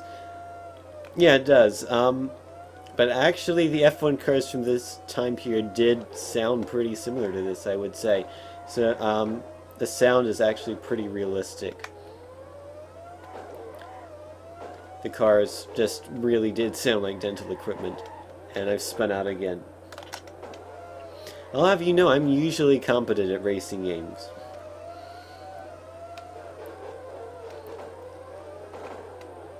I have lost the lead, which is not good. I am in third. And I've spun out again. That's not going to help. I'm in sixth now. How many laps to go? Can someone please tell me? Lap 2. I think that little thing in the bottom will eventually tell me how many laps to go. Yeah, this is actually a pretty realistic simulation of the 1999-2000-ish F1 season. Even down to that thing on the bottom of the screen there, that lower third. That's actually the same style lower third they used on the TV shows of the F1 races during the time period. So, effort was put into this game. It's not like the other games. This is better than the other games, but the controls are difficult. I'll put it that way.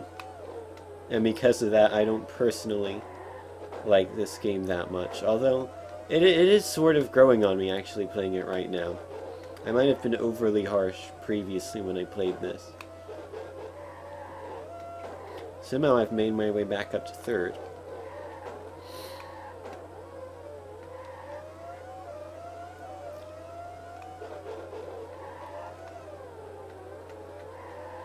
I thought the lower third would tell you how many laps there are left every once in a while, but it doesn't seem to be doing that, so... This is 3 laps. That was a new lap record, that's good. I have spun out. I'm going to crash into another car to see what happens. That was sort of disappointing. Yellow flag. Yellow flag, wonderful. No, this has to be complete traffic jam. We cannot let any cars by.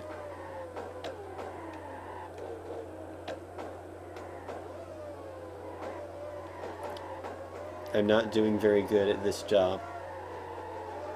I'm not going to let that guy by. That's my goal. He can never get past.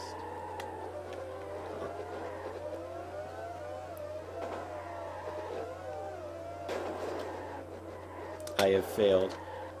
And I've spun out at the same time. Okay. Let me show you the retro mode of this game.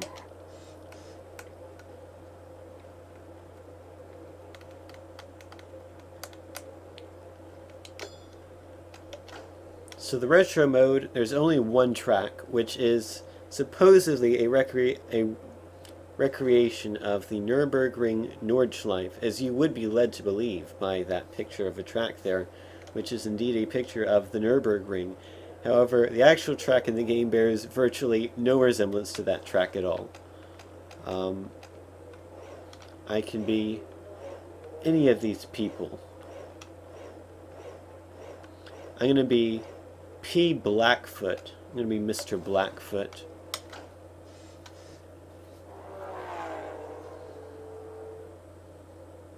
There's a man with a French mustache driving his 1937 automobile. Well, it could be 1936. In fact, the year these automobiles were made is never specified. This is the Ubi race, by the way. Probably a hint at Ubisoft being the developers. So, excuse me, I have pole again.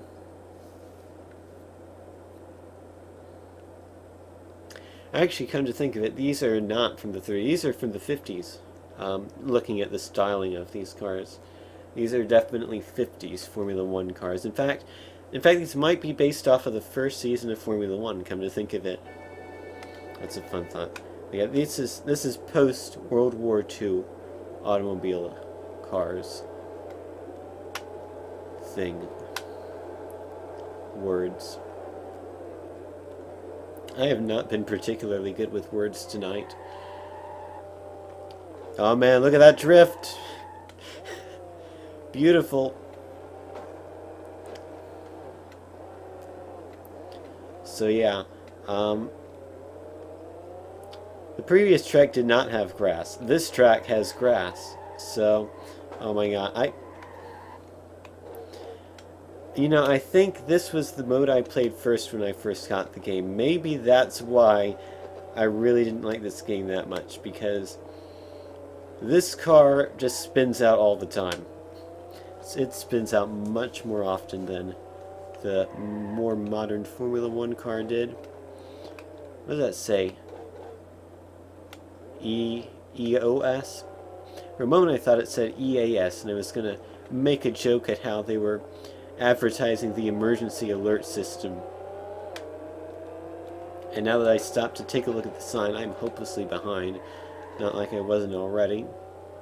There's a railroad track, just like there isn't on the Nürburgring. I'm going to take a shortcut here. Who needs roads? Oh yeah, you can change the camera angle in this game. There's this view, and that view, and that view. Oh, and Micro Machines view. That's a bit weird. Interesting, but probably not very practical. Oh, and we also have an in-car view. Wow. No steering wheel this time, though. And I've spun out yet again. I actually spin out more in this game than you do in Spirit of Speed 1937. And the physics are less exciting.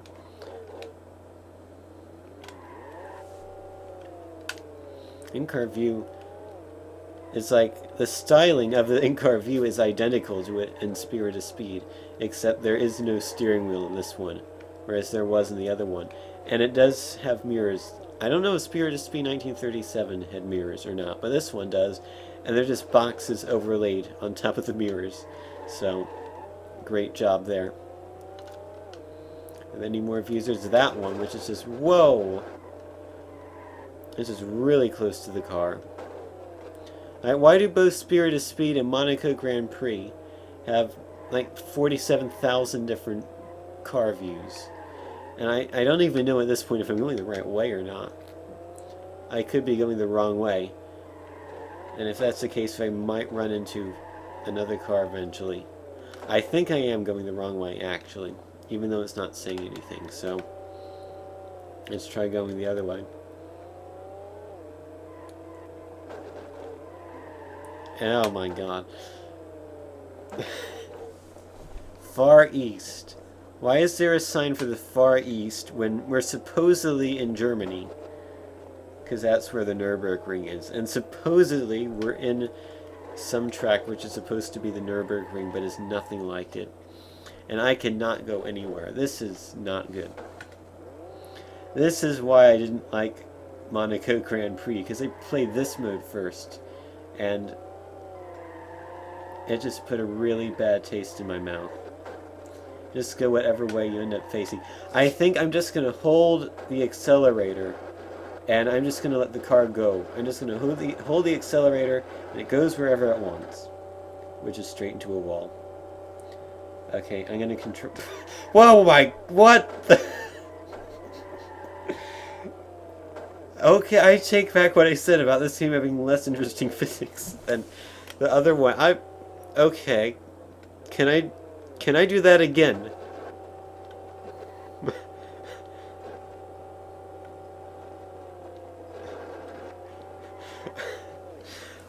I don't know. I do not know. Yes, you can. If you just grind on a wall and then you have to do it a certain way. And I don't know what that way is. It just sort of happens. Okay, the opponents have completed their first lap, by the way.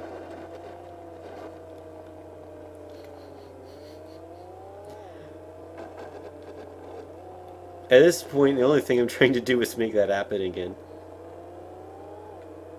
I don't know if it can happen on grass. Uh-oh, I'm getting lapped. I'm gonna go back to where I was before, see if I can do that again. Not before I run into these cars.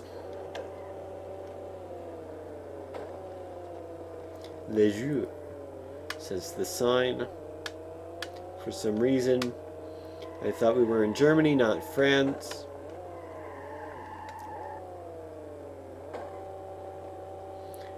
Okay. So, I'm just gonna rev here for a minute and nope, it's not wanting to do it. At least not on this sign.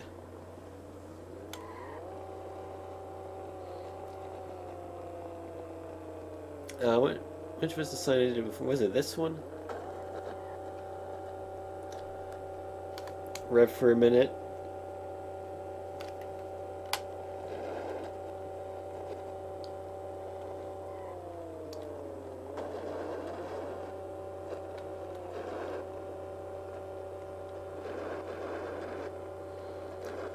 I don't know. I don't know if this is easily repeatable or not. It seems like... Oh, there we go. And we spun immediately onto the road. Perfect. Guess that's a sign I should be going this way.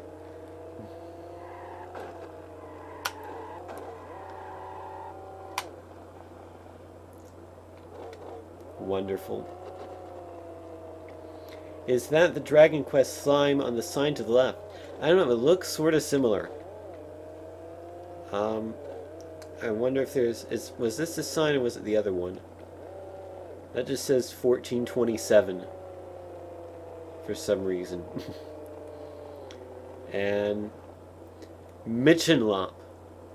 Wonderful. So it's like Michelin and Dunlop mixed together. Michenlop. Oh yeah, that guy. Yeah, it sort of looks like, Dragon Quest. It also sort of looks like a Puyo, funnily enough. It also looks like a raindrop. I guess it just looks like a lot of things. I don't even know what it's supposed to be. It's Megalub. I guess Megalube? I guess it's oil, would be my guess. And Wheels Fegel. I have no idea what Wheels Fegel is, but that is a sign there. It's just... I don't know what that's supposed to be. That's supposed to be a fence. In fact, it is one.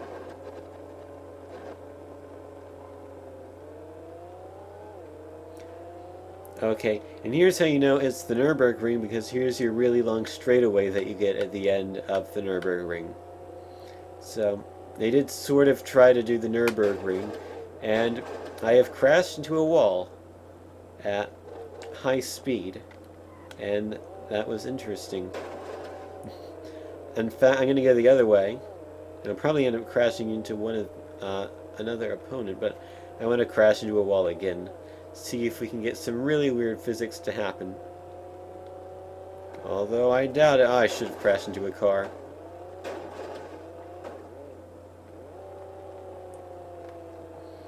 That was good enough, though. I can actually probably... Yeah, probably not, actually. Because the cars are going to go fast down that straightaway. I wanted to see if I can crash into them going really fast, but I doubt that.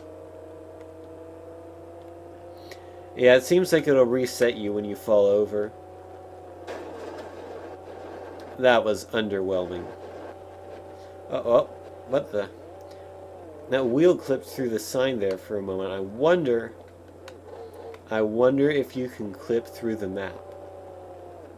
And I'm just going to spend the next 10... Oh. It did something there. I'm just going to spend the next 10 minutes trying to get through.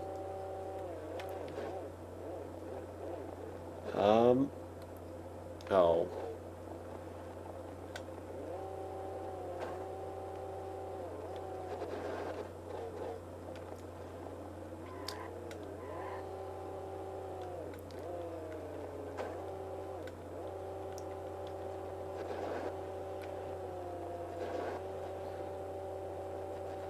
If we don't do it this time, I'm probably just going to give up because he probably can't do it.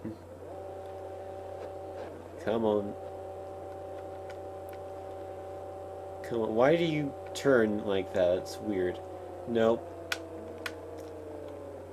I think it realizes when you're trying to clip and it pushes you out. There's a bridge. There's a house. There's me driving sideways. And that would be interesting in a speedrun environment. That might have actually saved time in a speedrun. Although you'd be absolutely mental if you wanted to speedrun this game. Well, the good news is we completed one lap. It's going to be all the laps we do complete, though. And we finished with a barrel roll. So, yeah, that's Monaco Grand Prix. Better than the other two racing games, but the retro mode is not good at all. It's terrible. So, I guess that's going to do it for the Dreamcast games, and I guess let's move on to the Hoverboard Penguin, which is a game I'm developing. So, I don't know how that's probably just going to be, I don't know if it's going to be boring or not. It's been a long time since I've done a game development stream, so we'll see how that goes. Stick around for that. I'm sure it'll be interesting to some extent. I just don't know to what extent of interest it will be. So give me a minute to set that up, and yeah, give me a minute. Who set that up?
Okay, so a bit of backstory as to how Hoverboard Penguin came about.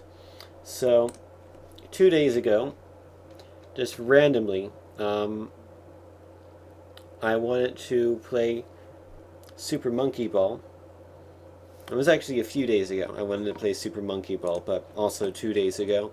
Um, and I have Super Monkey Ball 2 in the GameCube, and the game is working fine for the longest time, and then suddenly it gives an error. And then I was like, okay, it's probably a fluke, because it happened while I was idling in the main menu for like an hour, and it just randomly errored. So I was like, okay, it probably just errored. It was a fluke, and that was it. So I loaded it up again, played it again, and after about 15 minutes, it errored again. So at this point, I was like, uh-oh. And the place it errored again, I was practicing a level, which just meant I was doing the same level over and over, so it wasn't really loading anything. It wasn't loading anything on the disc either time, which was why I was a bit worried that it wasn't the disc, but rather the Wii itself that I was playing on that was beginning to die.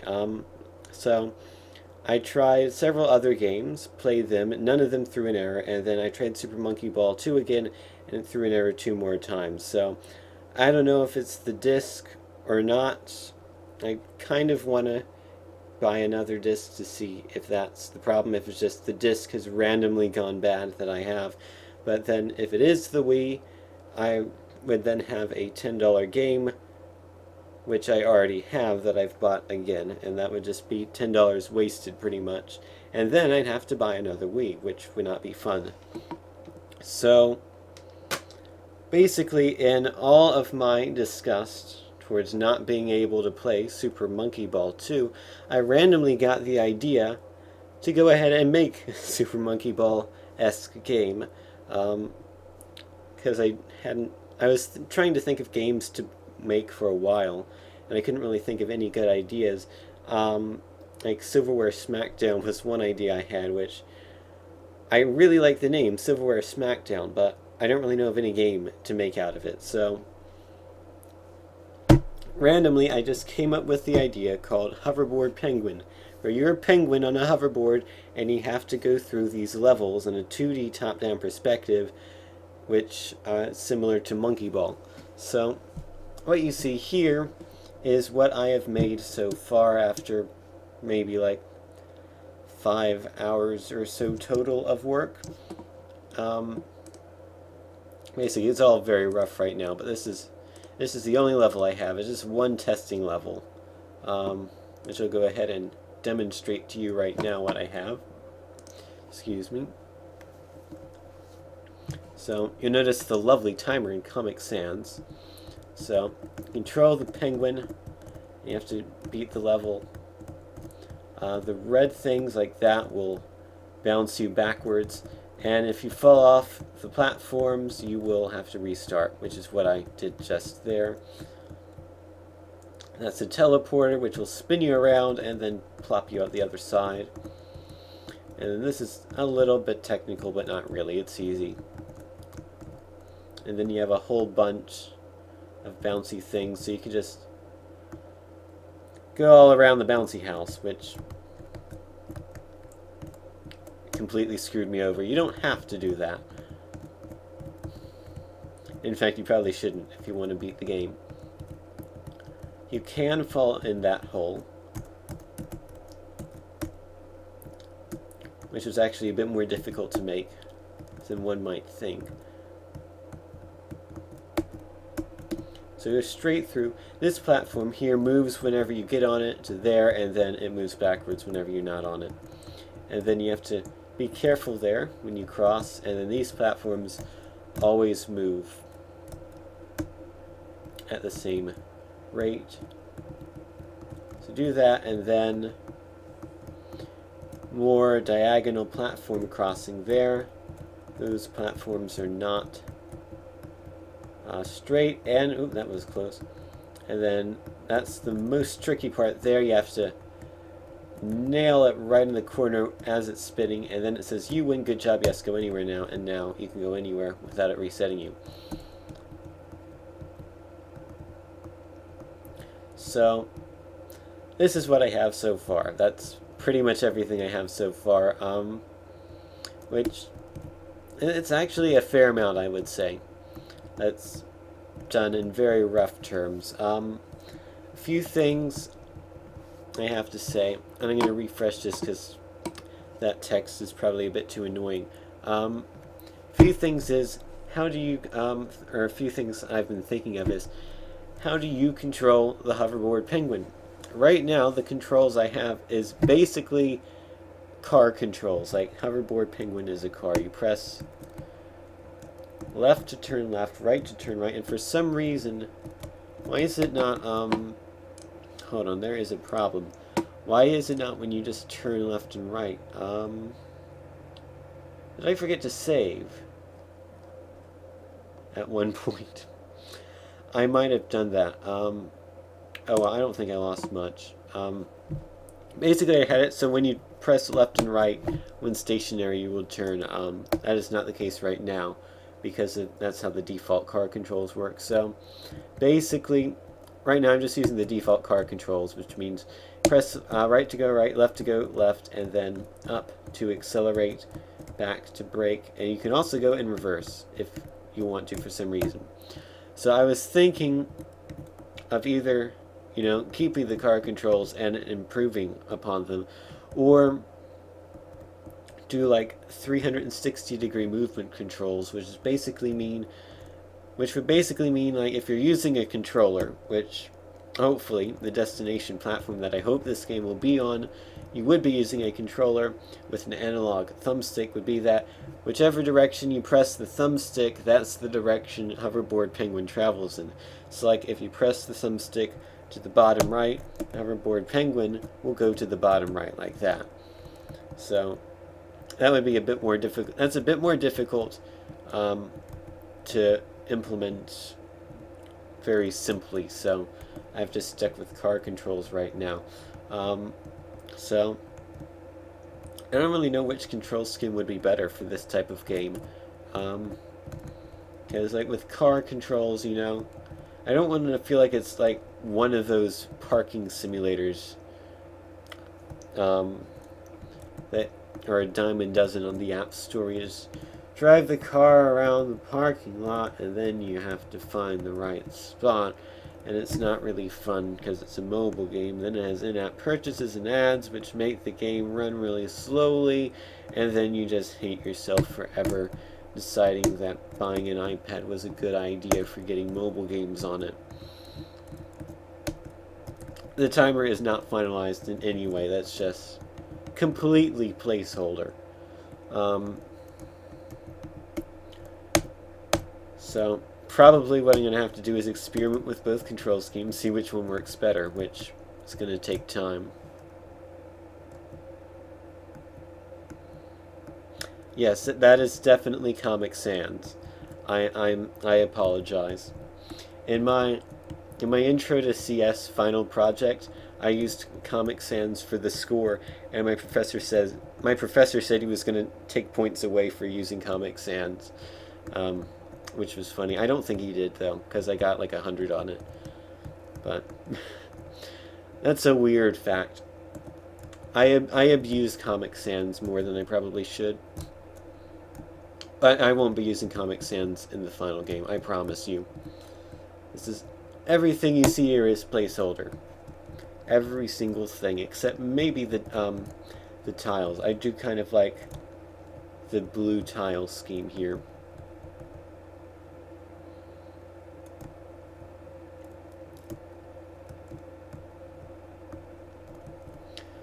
So, that was the control scheme was one of the questions I had. The other question I had was sort of a more physics-y based question, which is, how do the physics of a hoverboard work? For example, if you're on a moving platform, such as that one, when your hoverboard is traveling at 0 miles an hour on a stationary platform like this one, the hoverboard's not moving, obviously. But when you're on a moving object, such as this one, in real life, would the hoverboard start to move along with the object, or would the hoverboard stay stationary? That's a physicsy question which I don't really know the answer to. I sort of guessed that it would stay stationary, so that's how I did it. Also, the main reason I did it was because that was easier to implement it. Just have the hoverboard remain stationary on moving objects, which basically means you have to follow along with any moving platform. And in fact, I'm really at the wrong angle to do this, but I think, oh, that's neat, I can do that and then screw up. So I don't know if any of you know the answer to that question. Would a hoverboard remain stationary on a moving object or not? What is that weird flashing that's going on in the top right every once in a while? I think. It's like right there. I don't know. I just saw it out the corner of my eye. It might have been nothing.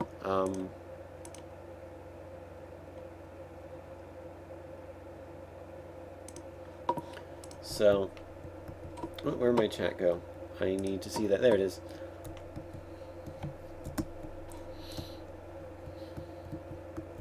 So yeah, that's where I am so far. So, at this point, I don't really know. I don't really know what to do next. Like, I guess I should improve the movement control of the penguin. Which that's just going to be a bunch of trial and error, like looking at forums and whatnot to try to figure that out. So basically, I kind of just wanted to show you what I had right now in this game to see, like, if you thought, like, does this have the potential to be a game worth paying a few dollars for? Like, should I continue pursuing development of a hoverboard penguin in a manner similar to this, or should I just scrap the idea completely? Is basically what I want your opinion for. Like, does this look fun? Do you think you'd buy it if it had more levels and a background and looked better and was better and stuff like that? Basically, do you think it's a good concept? Is what I'm trying to say.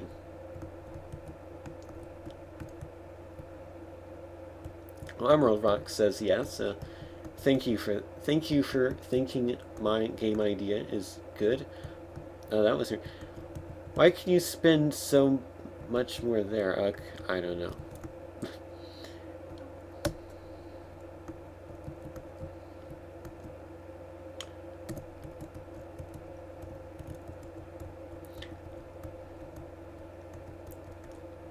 Concept was cool, but motion looks really nice and definitely something I play. Well, thank you.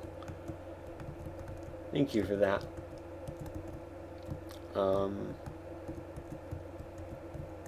So yeah.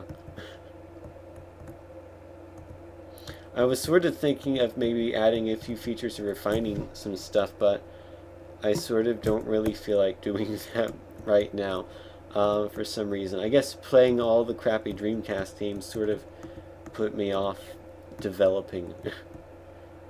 Like, I'm not really in the developing mindset right now. So I don't know. maybe I can play another game or something. I don't know. I don't know what I'd play though.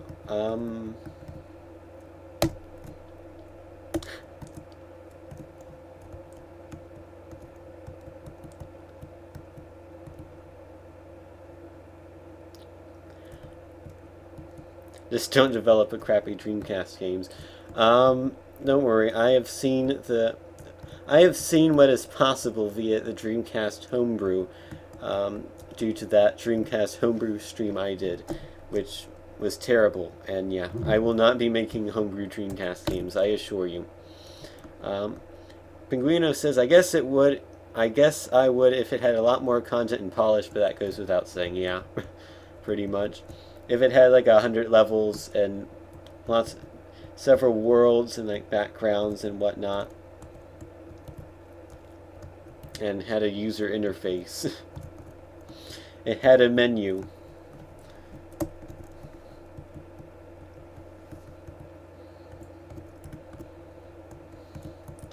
it could potentially be a good game if you removed everything that's bad about it and add some good stuff in it. It's basically how this game is, but at least the concept is not bad. So I think that's good. I think pursuing this is a good idea. Now I'm just fiddling around with this. And oh, that's weird.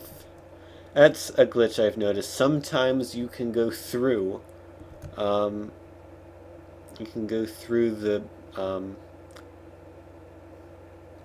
cannot think of the name. The bumpers, that's it.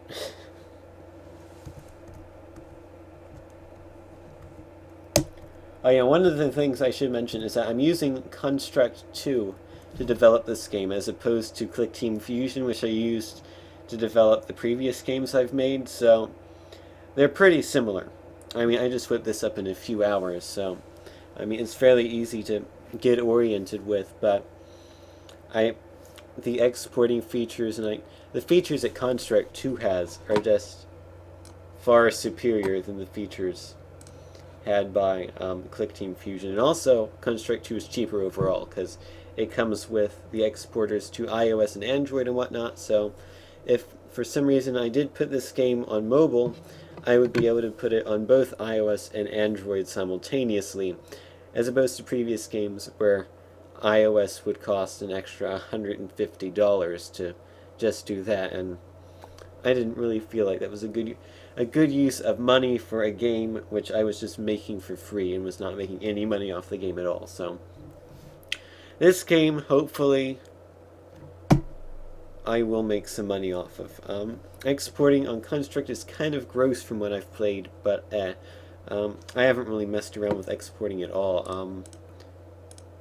The only thing I've done is just looked at this, which is like, this shows you all the platforms you can export to, and I will admit one of the things I noticed is that there are 3 different exporters for iOS. Like, there's Ejecta, there's Cocoon, and there's Intel AGI, and all 3 of those things export to iOS, and I don't know the pros and cons of any of them, so that's something to experiment with, definitely.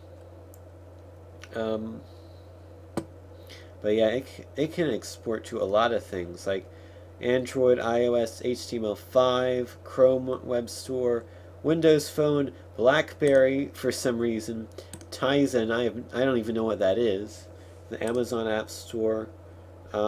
It can even export to the Wii U, which you have to get a separate plugin for that, and you also have to be a Nintendo developer, and you probably know that I filled out a Wii U developer application like 4 months ago, and they still haven't gotten back to me, so they probably will eventually, from what I've heard. And then, depending on the costs of the Wii U dev kit, which I don't know how much it costs eventually, but or I don't know how much it costs, but from what I know, it's like lots of money, and there is a chance I won't be able to afford it, and that would be disappointing. But if I can afford it, then I will definitely develop a game on the Wii U. Can it export as an EXE? That is a good question. That is a very good question. I don't know if it can, come to think of it, because Construct is an HTML5 based program, whereas Click Team Fusion is not. You don't have to get a dev kit if you're using Construct. I'm pretty sure you still need to get a Wii U dev kit for testing purposes. Because like when you're testing the game on your computer is different hardware than the Wii U dev kit, which the Wii U dev kit tries to emulate the Wii U as much as possible. So, you know, what might work on my PC might not work on the dev kit. So I think you still need a dev kit. And I think there might be like $5,000. I don't know for sure. They keep that behind a confidentiality agreement, so I don't know it because I haven't seen that agreement yet. And even if I did know it, I probably wouldn't be allowed to tell you. But anywho, there's that. So yeah, I don't even know if you can export this as an EXE.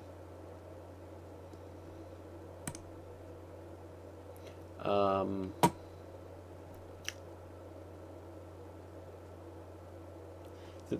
the meme run guy did not spend thousands of dollars for a dev kit, but I don't know, because meme run like has been selling money. Like, the developer has probably made his money back and more on meme run, um, which is a bit disappointing, unfortunately. But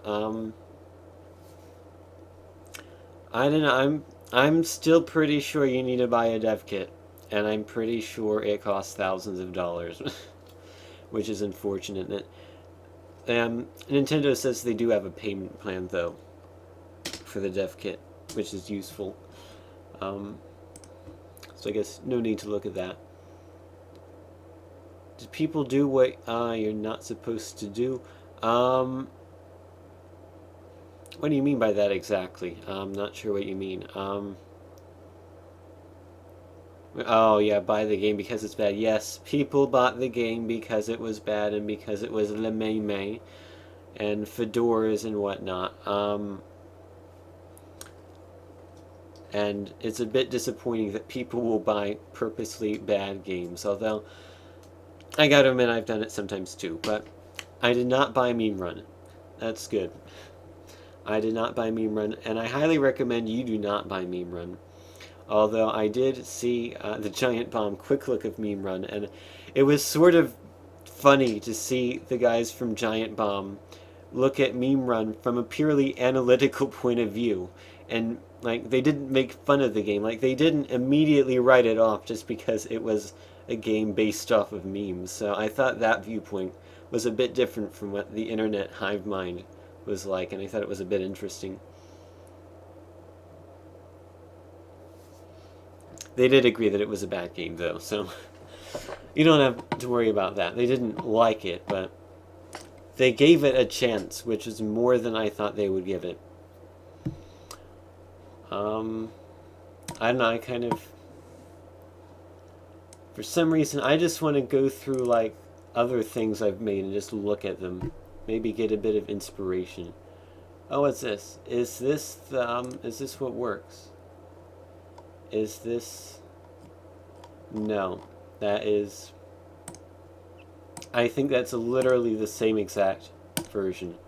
I don't know where the version is where if you press left and right, you spin around.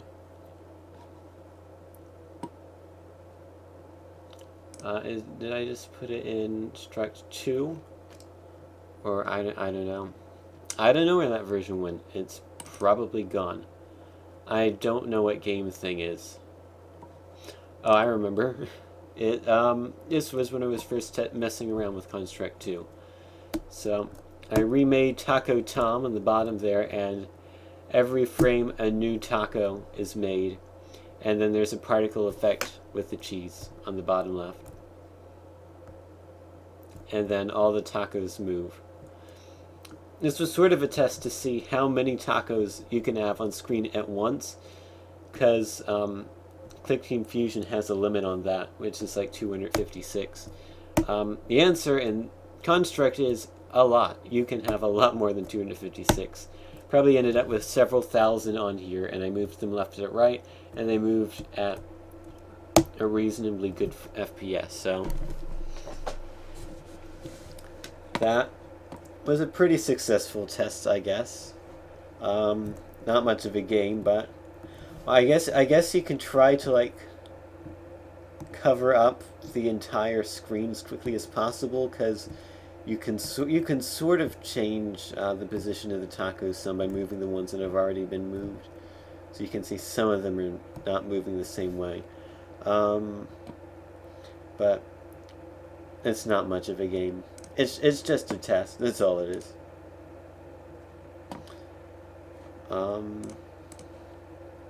And then Silverware Smackdown, which I think... Oh. This is not Silverware Smackdown. I accidentally saved a demo project as Silverware Smackdown accidentally, so I completely lost Silverware Smackdown. It was literally nothing. That was literally just a blue box, and then there might have been a red box. It doesn't really matter. and then a blue circle connected to a blue rectangle, is trying to create like a thing of silverware that would go forward, that would tilt around, rotate on its axis, but it didn't work. So nothing of real value was lost there. And that's all the things I've made in Construct 2 so far. I guess I could show you some of the very weird things I've made in Click Fusion, if you wanted to see those. Because for some reason I'm not really feeling like working on Hoverboard Penguin like I thought I would be. Sometimes that happens. Hopefully I'll work on it fairly regularly, because a lot of times what happens is I end up getting really excited about working on something for like 2 or 3 weeks, and then I just stop doing it forever. Like, I don't think I've ever stuck with a single game for more than like 3 weeks at a time before playing something else consistently, which is probably one of the many reasons why I'll never be a good speedrunner, because I'll get bored by the game in a few weeks. So I guess I'll show you some of the weird things I've made in Click Fusion. Might as well.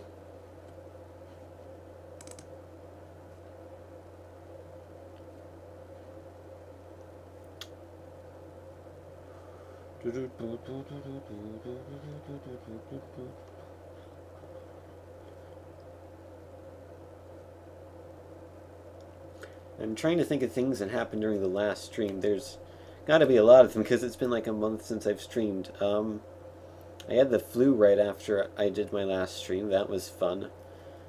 And then I didn't have the flu, and then it was Christmas, and then I played Smash Brothers. And then I had college. Hooray.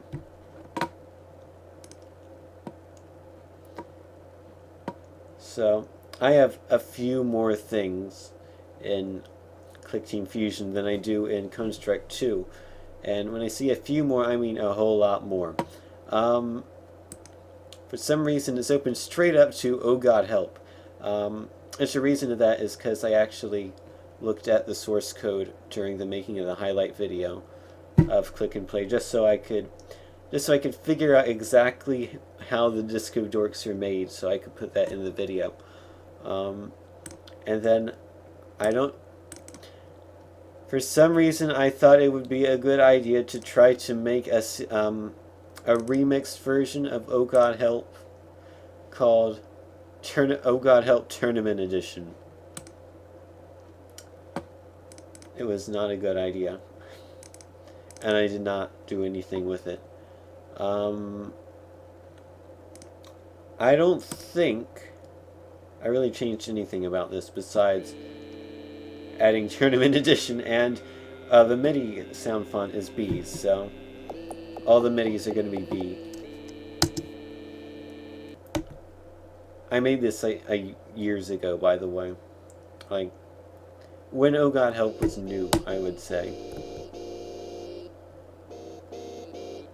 You know, this is pretty fitting. B sound font playing, and the B cutscene. I mean, how can you not be spamming the B emote right now?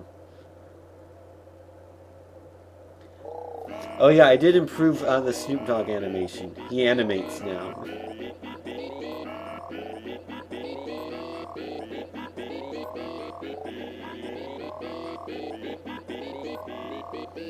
See, this is like how Oh God Help was originally imagined.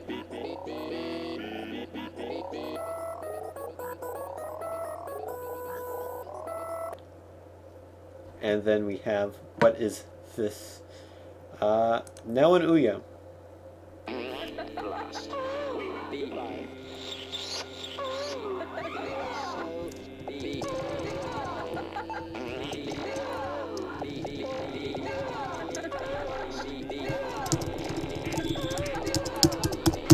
So yeah, Tournament Edition. For some reason, later versions of the Click and Play software, such as clicking Fusion 2.5, do not have the glitch where multiple spaceships will form. It's always one spaceship, and you can always shift, and I don't know what happened there. I don't know why I went back to the main menu, but... So what's the difference between this part of the game and the original edition? The actual gameplay, I don't think there's any difference. I think the only difference is that I made were the Tournament Edition graphic and the correctly animating Snoop Dogg. And that's it. And I don't think I'll ever do anything with that. And now it freezes because it does this every other time when it has a MIDI.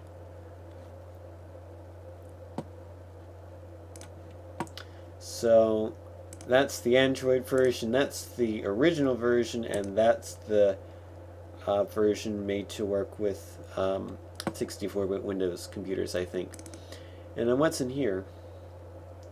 The original. Oh God, help file. And then I have another oh God folder. Nothing in there though.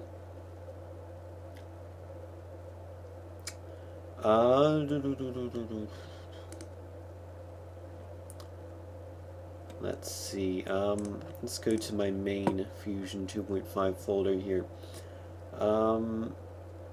Let's see. What do we have here? Here's something.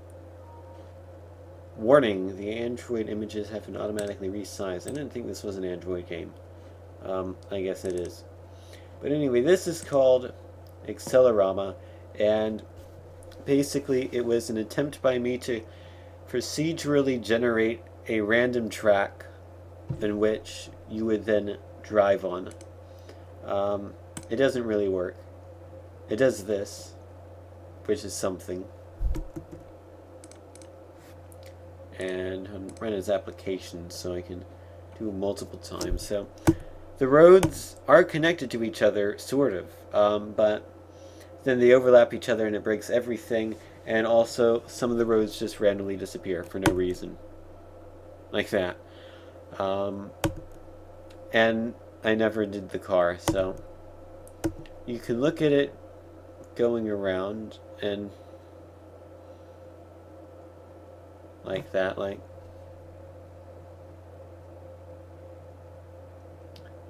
And then it pumps up from the other side. So... Eventually, the goal would be that the tracks would not overlap one another and that they would connect. So it would be like a circuit that you could drive around on. However, quite clearly that did not happen. I couldn't figure out how to do that. I think that's a bit beyond my current skill level, I would say. But it sort of makes a nice screensaver, I guess, if it didn't go off the side of the screen the whole time. Let's see. We have application 1, application 5, application, application 2, application 3, application 4. Pretty interesting. Oh yeah, here's when I decided I didn't want Tinnining Studios to be called Tinnining Studios, and I figured a better name would be Lime Funnel Studios for some reason. I don't know why, it didn't stick. If I do change the name of Tinnining Studios, it'll be to Tin Zone Games. It won't be Lime Funnel. But it does have this relatively neat logo, I guess. The only thing I was worried about it was that if I ever became popular, would NBC sue me because the logo is sort of similar. And that's why I didn't really use Lime Funnel from there on. But if you run this, you'll see there are bubbles that rise up and wiggle around slightly for some reason. Completely unrealistically, but there you go. That's application 1.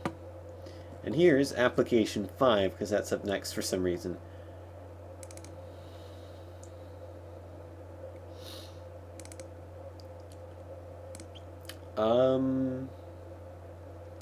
Does this do anything? Could not. Okay, no.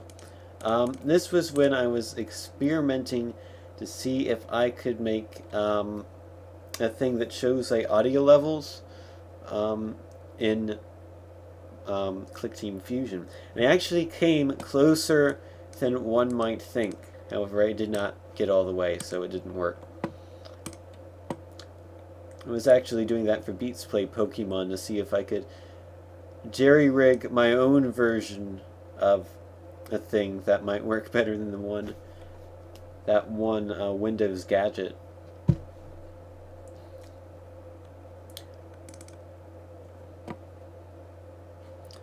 English, please. This is just application. Oh yeah, this is just a title for a YouTube series I was going to start and then never started. Where basically I looked at things I had made many years ago and then talked about them and discussed how bad they were. And that was the whole premise. I think it would actually have been pretty interesting at times. Some of the things I made as a kid were very, very weird. And also, I've made my own hold-on screen in ClickTeam Fusion. I keep wanting to call it Click and Play. I never used this for any stream. There are several of these that I never used for any stream. So it's just, hey, I'm Tennessilian. It's bouncing around. And the stream will return shortly. And that's it. And then colors spin around. So this would be the whole screen. It would be like a hold-on screen. And then it would just be an application. But I decided that having to use a whole application just for a hold-on screen would be a bit painful, so I didn't do that. Here's application 3, which is also known as application 2. Same deal as the last one, except now we see 4 boxes of Stouffer's Corner Bistro TV dinner, and also we have a thing that pops in and out there. So it says, if you like the stream, be sure to follow me. I don't know what to put with this space, and then what does it say? It says, tonight's stream making games with ClickTeam Fusion 2.5. So, what do you say to the developer of Cat Goes Fishing? I don't know. I don't really know what that game is. I've heard of it. I've heard of its existence. I don't really know what it's about. So I don't really know what to say. I guess just say hello. I don't really know. So yeah, I hope you like Stouffer's Corner Bistro TV dinners, because there's even more of them in the next one. Application 4. Oh wait, no, I'm wrong. I'm sorry. I don't even know if they make Corner Bistro anymore. That was like a TV dinner that they made from like around 2008-ish, maybe? I don't know. Basically, what had happened was, I got in that TV dinner, I really liked it, so I got a bunch of them, and then immediately after that, they stopped making them. So, I honored it by giving it presents in my hold-on screen for some reason. It was just going to be a placeholder. Okay, have a good night, Emerald. I'll see you later.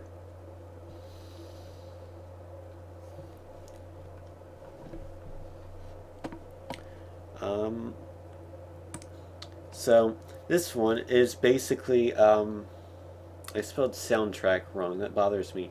When I made the B.O.B.O. soundtrack, it was just going to be, like, I was just going to have this video play for like 20 minutes, but then I decided that would just be too much encoding, so I just made a copy of whatever I did. I made the intro screen be a fine. That's what I mean to say. I cannot formulate words tonight, and I did not use that.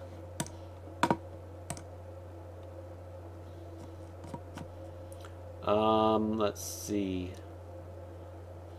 That is, Bad Games Collection is not really interesting. Well, it is interesting. It's just completely broken and not worth going over. And I've saved it. Wonderful. Client. I don't know if client's going to work. I don't even know if this is the thing I think it is. Well, I know what it's related to anyway. I tried to make my own IRC client in ClickTeam Fusion, and it didn't work. That's the story. That's all there is to it, basically. I tried, I failed. Here's every everyday stacker beta I have, all bazillion of them, and then still more, and it goes from there. So like from there to there, I have all of them. Every single beta I made is saved here. Flight of the Bumblebee. This is interesting. This is a game which I finished but never released. Beep. This would have been a glorious train wreck game, by the way. So, normally when I make glorious train wreck games, the thing I like to do in those games is to try something new every game I make. So, in this game I tried to do something which was a little bit stupid, and that was to make the entire game work on one frame. Which means you press the space bar and sometimes things... yeah, if you press the space bar, the menu comes back, which it shouldn't. So you're at the big bee on the bottom, you have to avoid the small bees, and each bee that collides with the bottom of the screen earns you a point. And it plays the B MIDI in the background. That would play no matter which MIDI I would be using because it's an MP3 I recorded.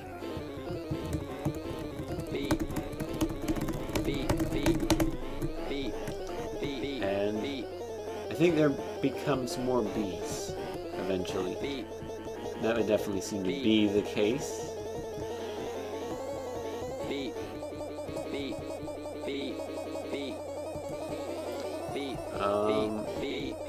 Okay. This is very similar to, in fact, practically identical to the sour cream minigame from Taco Salad, if you remember that. What are the instructions, by the way? You are the big bee, avoid little bees, shoot bees, facing the shift key to destroy... Oh, you can shoot, I forgot you could do that. I forgot how my own game works.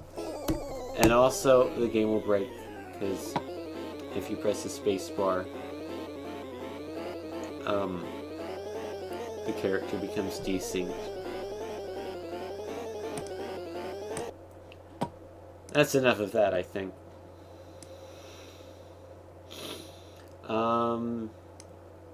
Oh yeah, Livestream Tycoon. This was another idea I had.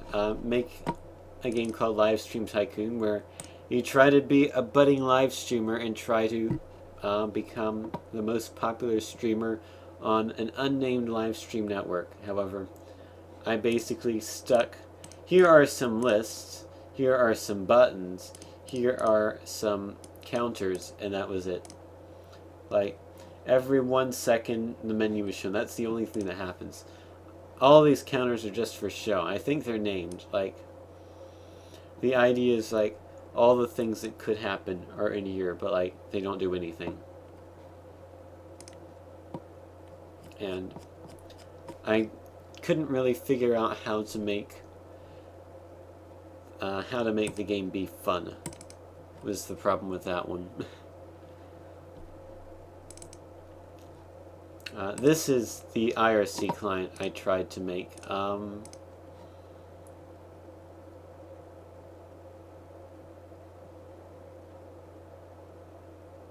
Let's see. I tried to connect to irc.twitch.tv. That was probably a problem it has, because that's a weird IRC. Hold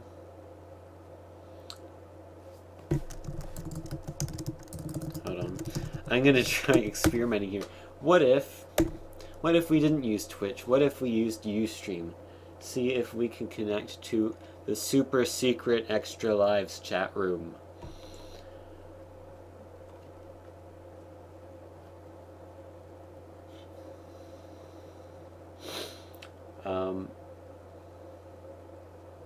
So send user. How do we connect to a specific channel though?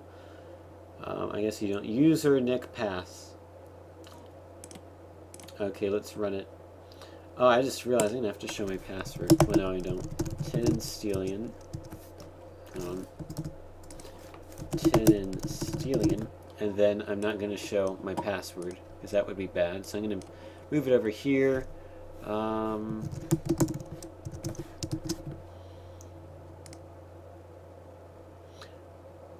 Let's see. Carefully move this over so you don't see the password. User, not enough parameters disconnected. I don't know. I don't know how to fix that. I'm sure it's possible to make an IRC client. I just don't know how. There's Robot Rumble.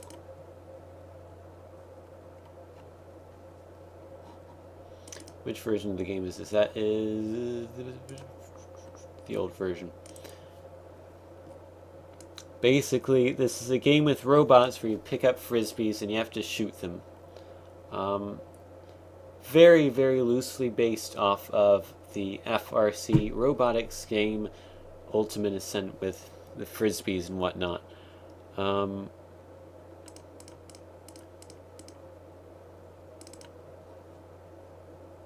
Trying to find the better version of this. That's not it. I didn't scroll down too far. Ah, that's it. This one, I think. I think this should be the one. So basically, you are the guy on the left, and you're the red robot, and the computer is the blue robot. And the computer is normally faster than this. It's just I made it really slow for some reason.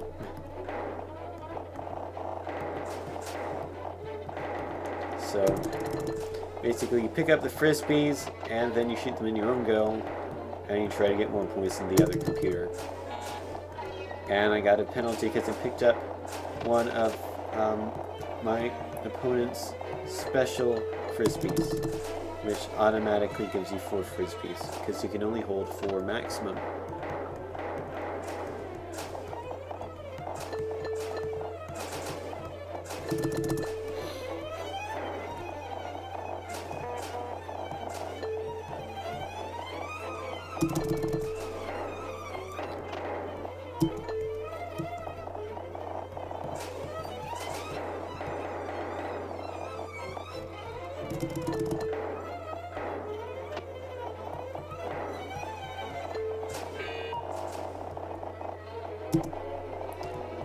I don't really know what Versus Arashi is. I'm guessing a Japanese game show, maybe? I don't know for sure. Anyway, I won 44 to 16 because the computer was completely too slow to be competitive. But that's that. Here's a snow globe. Snow globe works perfectly. There you go, that's a snow globe. Yeah. Unfortunately, the method I wanted to create that snow globe, it's not possible to work. Yeah, the crowd is pretty neat in Robot Rumble. However, it has the unfortunate issue of the way I've implemented it is that there's effectively now like there are 200 crowd members appearing on the screen at any one time, which basically means that the game goes really slowly on Android, which I kind of wanted to put it on, so I had to remove the crowd for Android, which is sad. Maybe because the crowd always, like, each person does the same exact thing at the same exact time, so like you could just make it an animated GIF and just put one object there, and that would really speed things up dramatically. I just never bothered to do that.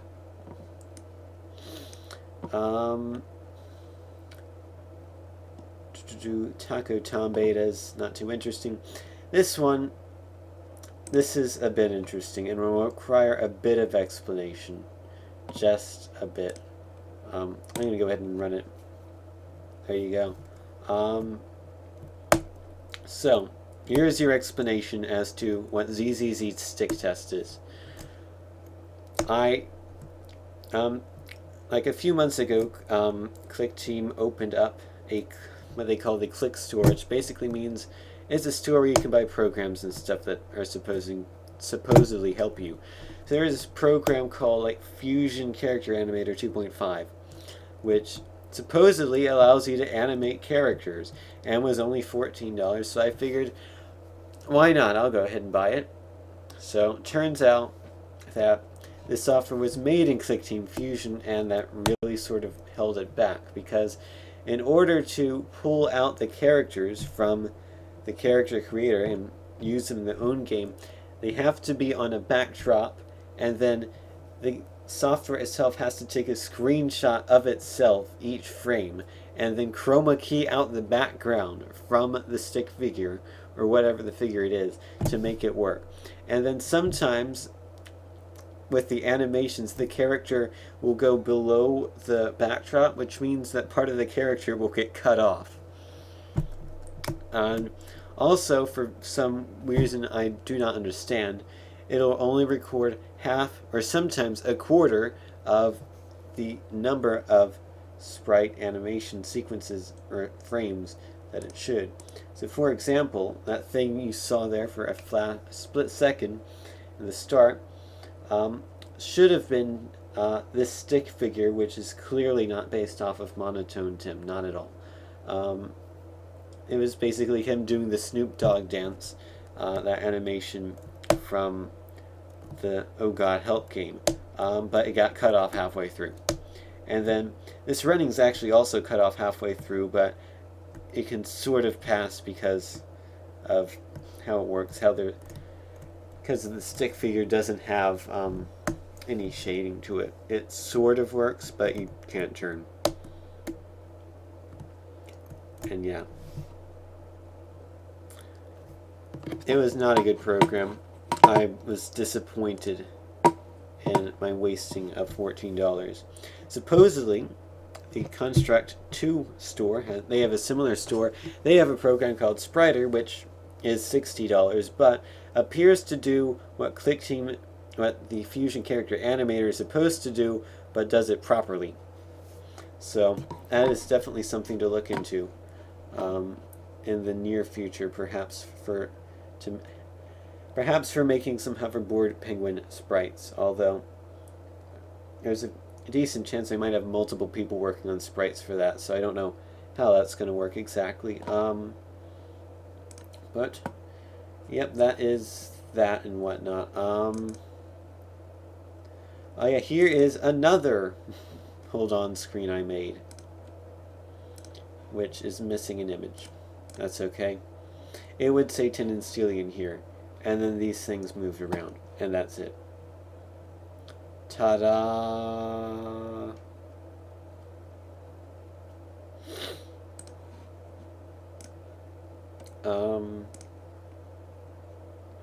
Trying to think what else is interesting. Not much, really.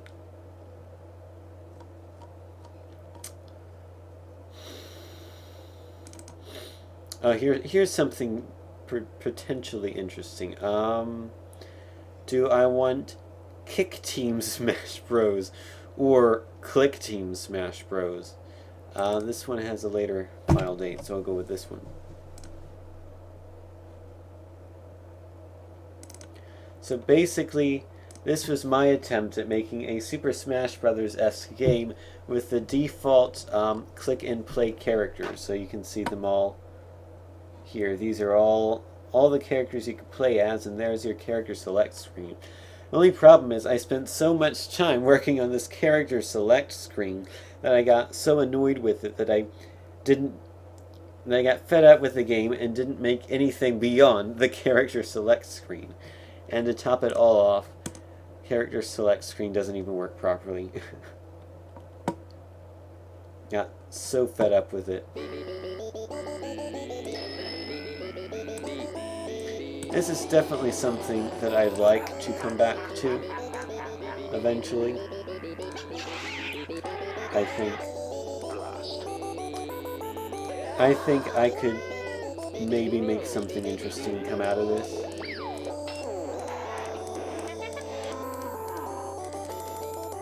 Most of the trouble came with the random character select here.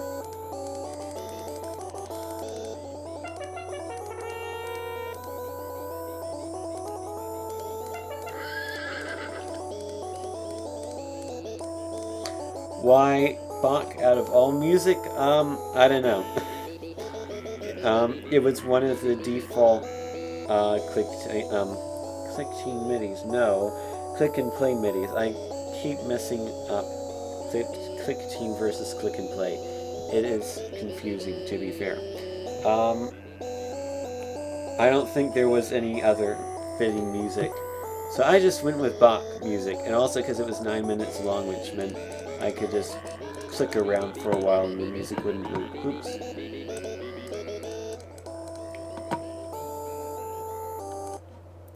So that's that. Nothing came out of that really. What's this one? The older one.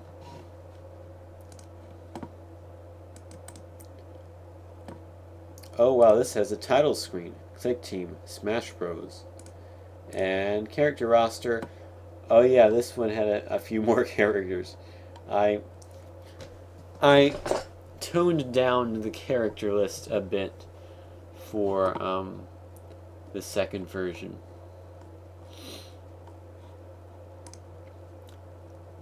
And you'll be pleased to know that I just accidentally saved that.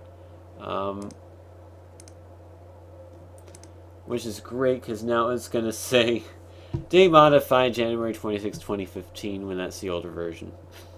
So that's going to confuse me in the future if I ever look back at this stuff again.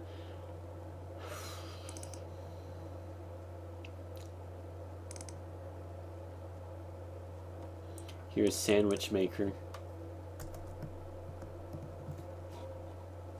That was Sandwich Maker. Not much to say about that one.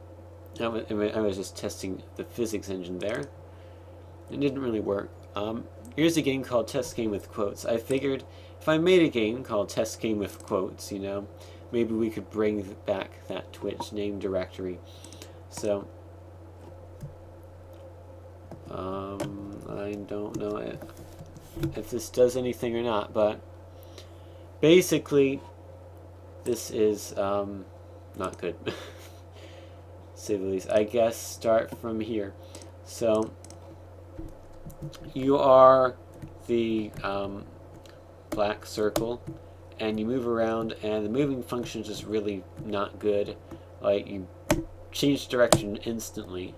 So it's not any sort of physics here. It's just the really old click and play movement engine, which is not good.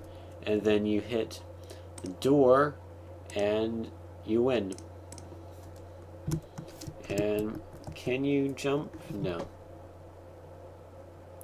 So do that, and then you can actually, if I remember correctly, yeah, you can walk over one block high things. And basically my goal was to never have to jump, and that the number of levels there would be like, you'd have 500 levels, and you'd be able to fit all of those levels on a single screen with the pixels this big. And eventually I just realized that wasn't going to happen, so I just gave up. And I don't think this one's possible. It looks like you're supposed to, you know, boost there and then go really fast there, but no. Unless you just hold right. If you just hold right, oh, what?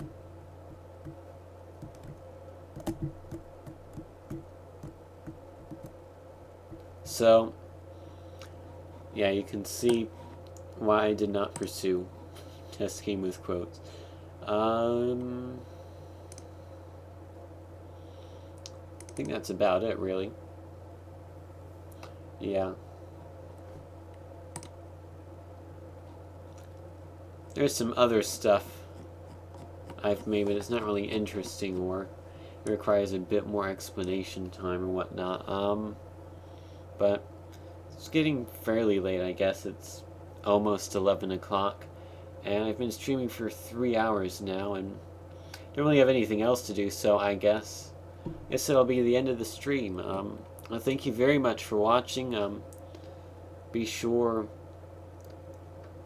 I know people don't like it generally when people do this, and I don't really like it, but be sure to follow and rate and comment and subscribe and blah blah blah blah blah, and etc. etc. etc.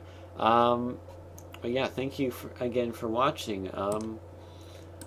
I would say I'll stream again later this week, but I said that the last time I streamed, and then it was a month before I streamed again, so I don't know. I definitely want to play Millennium Auction soon, because I've promised that's going to be, that'll be the next stream like 5 times now, and it hasn't been the next stream yet, so I really want to play that because I want to see what the game is myself. I haven't played it at all, because I wanted to stream it while I played it, so that'll probably be the next stream. Hopefully later this week. So yeah, hope you enjoy the stream, and I will see you later.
A journey to a strange and wonderful world. Millennium Auction.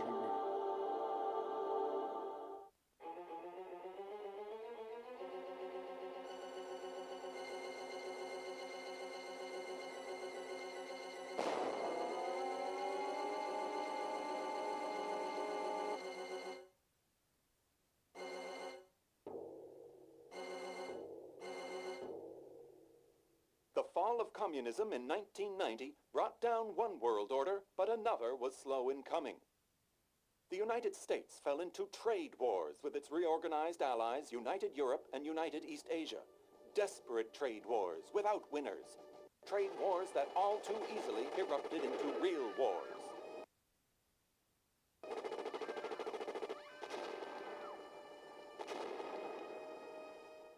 By the end of the millennium, public opinion looked to the United Nations, known familiarly as the world body, to bring about order.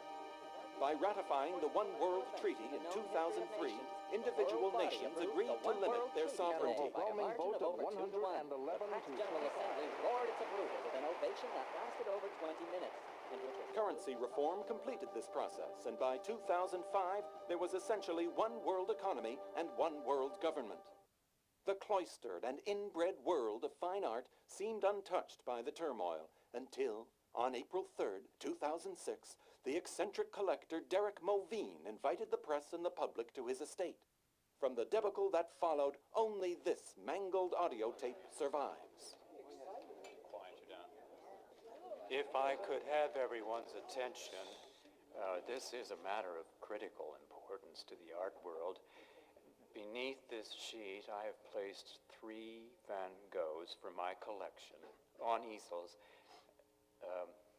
Here. Oh, they're so beautiful. I suppose you all recognize them. Now, a question for those gathered. These objects are mine, are they not? Yes, Derek, of course. So, being mine, I may choose to hide them. Show them. Oh, Or destroy them. my God, he's setting them on fire!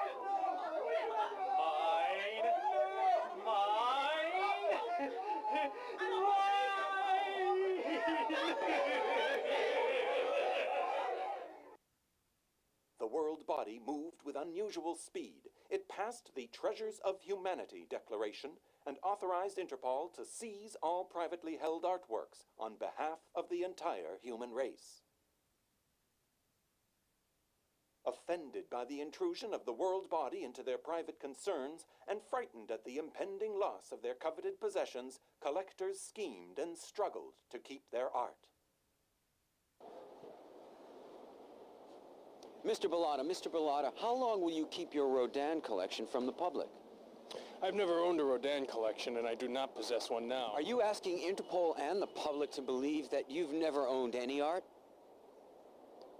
It is none of my concern what Interpol or the public believes. Mr. Bellata, just one more question. Mr. Bellata? Finally, collectors and authorities reached an uneasy agreement. Art in public hands, on display in the museums and in the world body buildings, would remain forever public. But art in private hands at the time of the declaration could remain in private hands. These objects, and only these objects, could be traded between collectors in a special private auction that became known simply as the auction. But the world body was not yet ready to allow for a public display of the power of great wealth. After a long search for a level playing floor, Archer Stevenson, the COO of Worthaby's, masterminded the auction plan. In exchange for a public market for their art, he got collectors to agree to a voluntary limit on the amount of money that could be spent in each auction. Meanwhile, the museums, as agents of the public, were permitted to purchase these privately held works from any willing collectors, thereby drawing ever more of the private pool of art into the public domain. Each work purchased by a museum meant one less artwork for the collectors to trade, and one more elevation of the value of those remaining private works. The ArtNet telecom linkage became an intensely brokered stock exchange with the world's great art as commodity. Stevenson became the director of the auction and was able to make it a theatrical event of the first order. Citizens would wait in line for hours for a pass admitting them to the observation gallery. Only a few citizens were able to meet the complex admission requirements and become actual bidders at the auction. Their activities were followed like those of sports figures, and each auction became an event of both public spectacle and private speculation. Each sale touched off ripples of reaction throughout the private world of collectors and the public world of the museums. Art acquisition had become a public sport.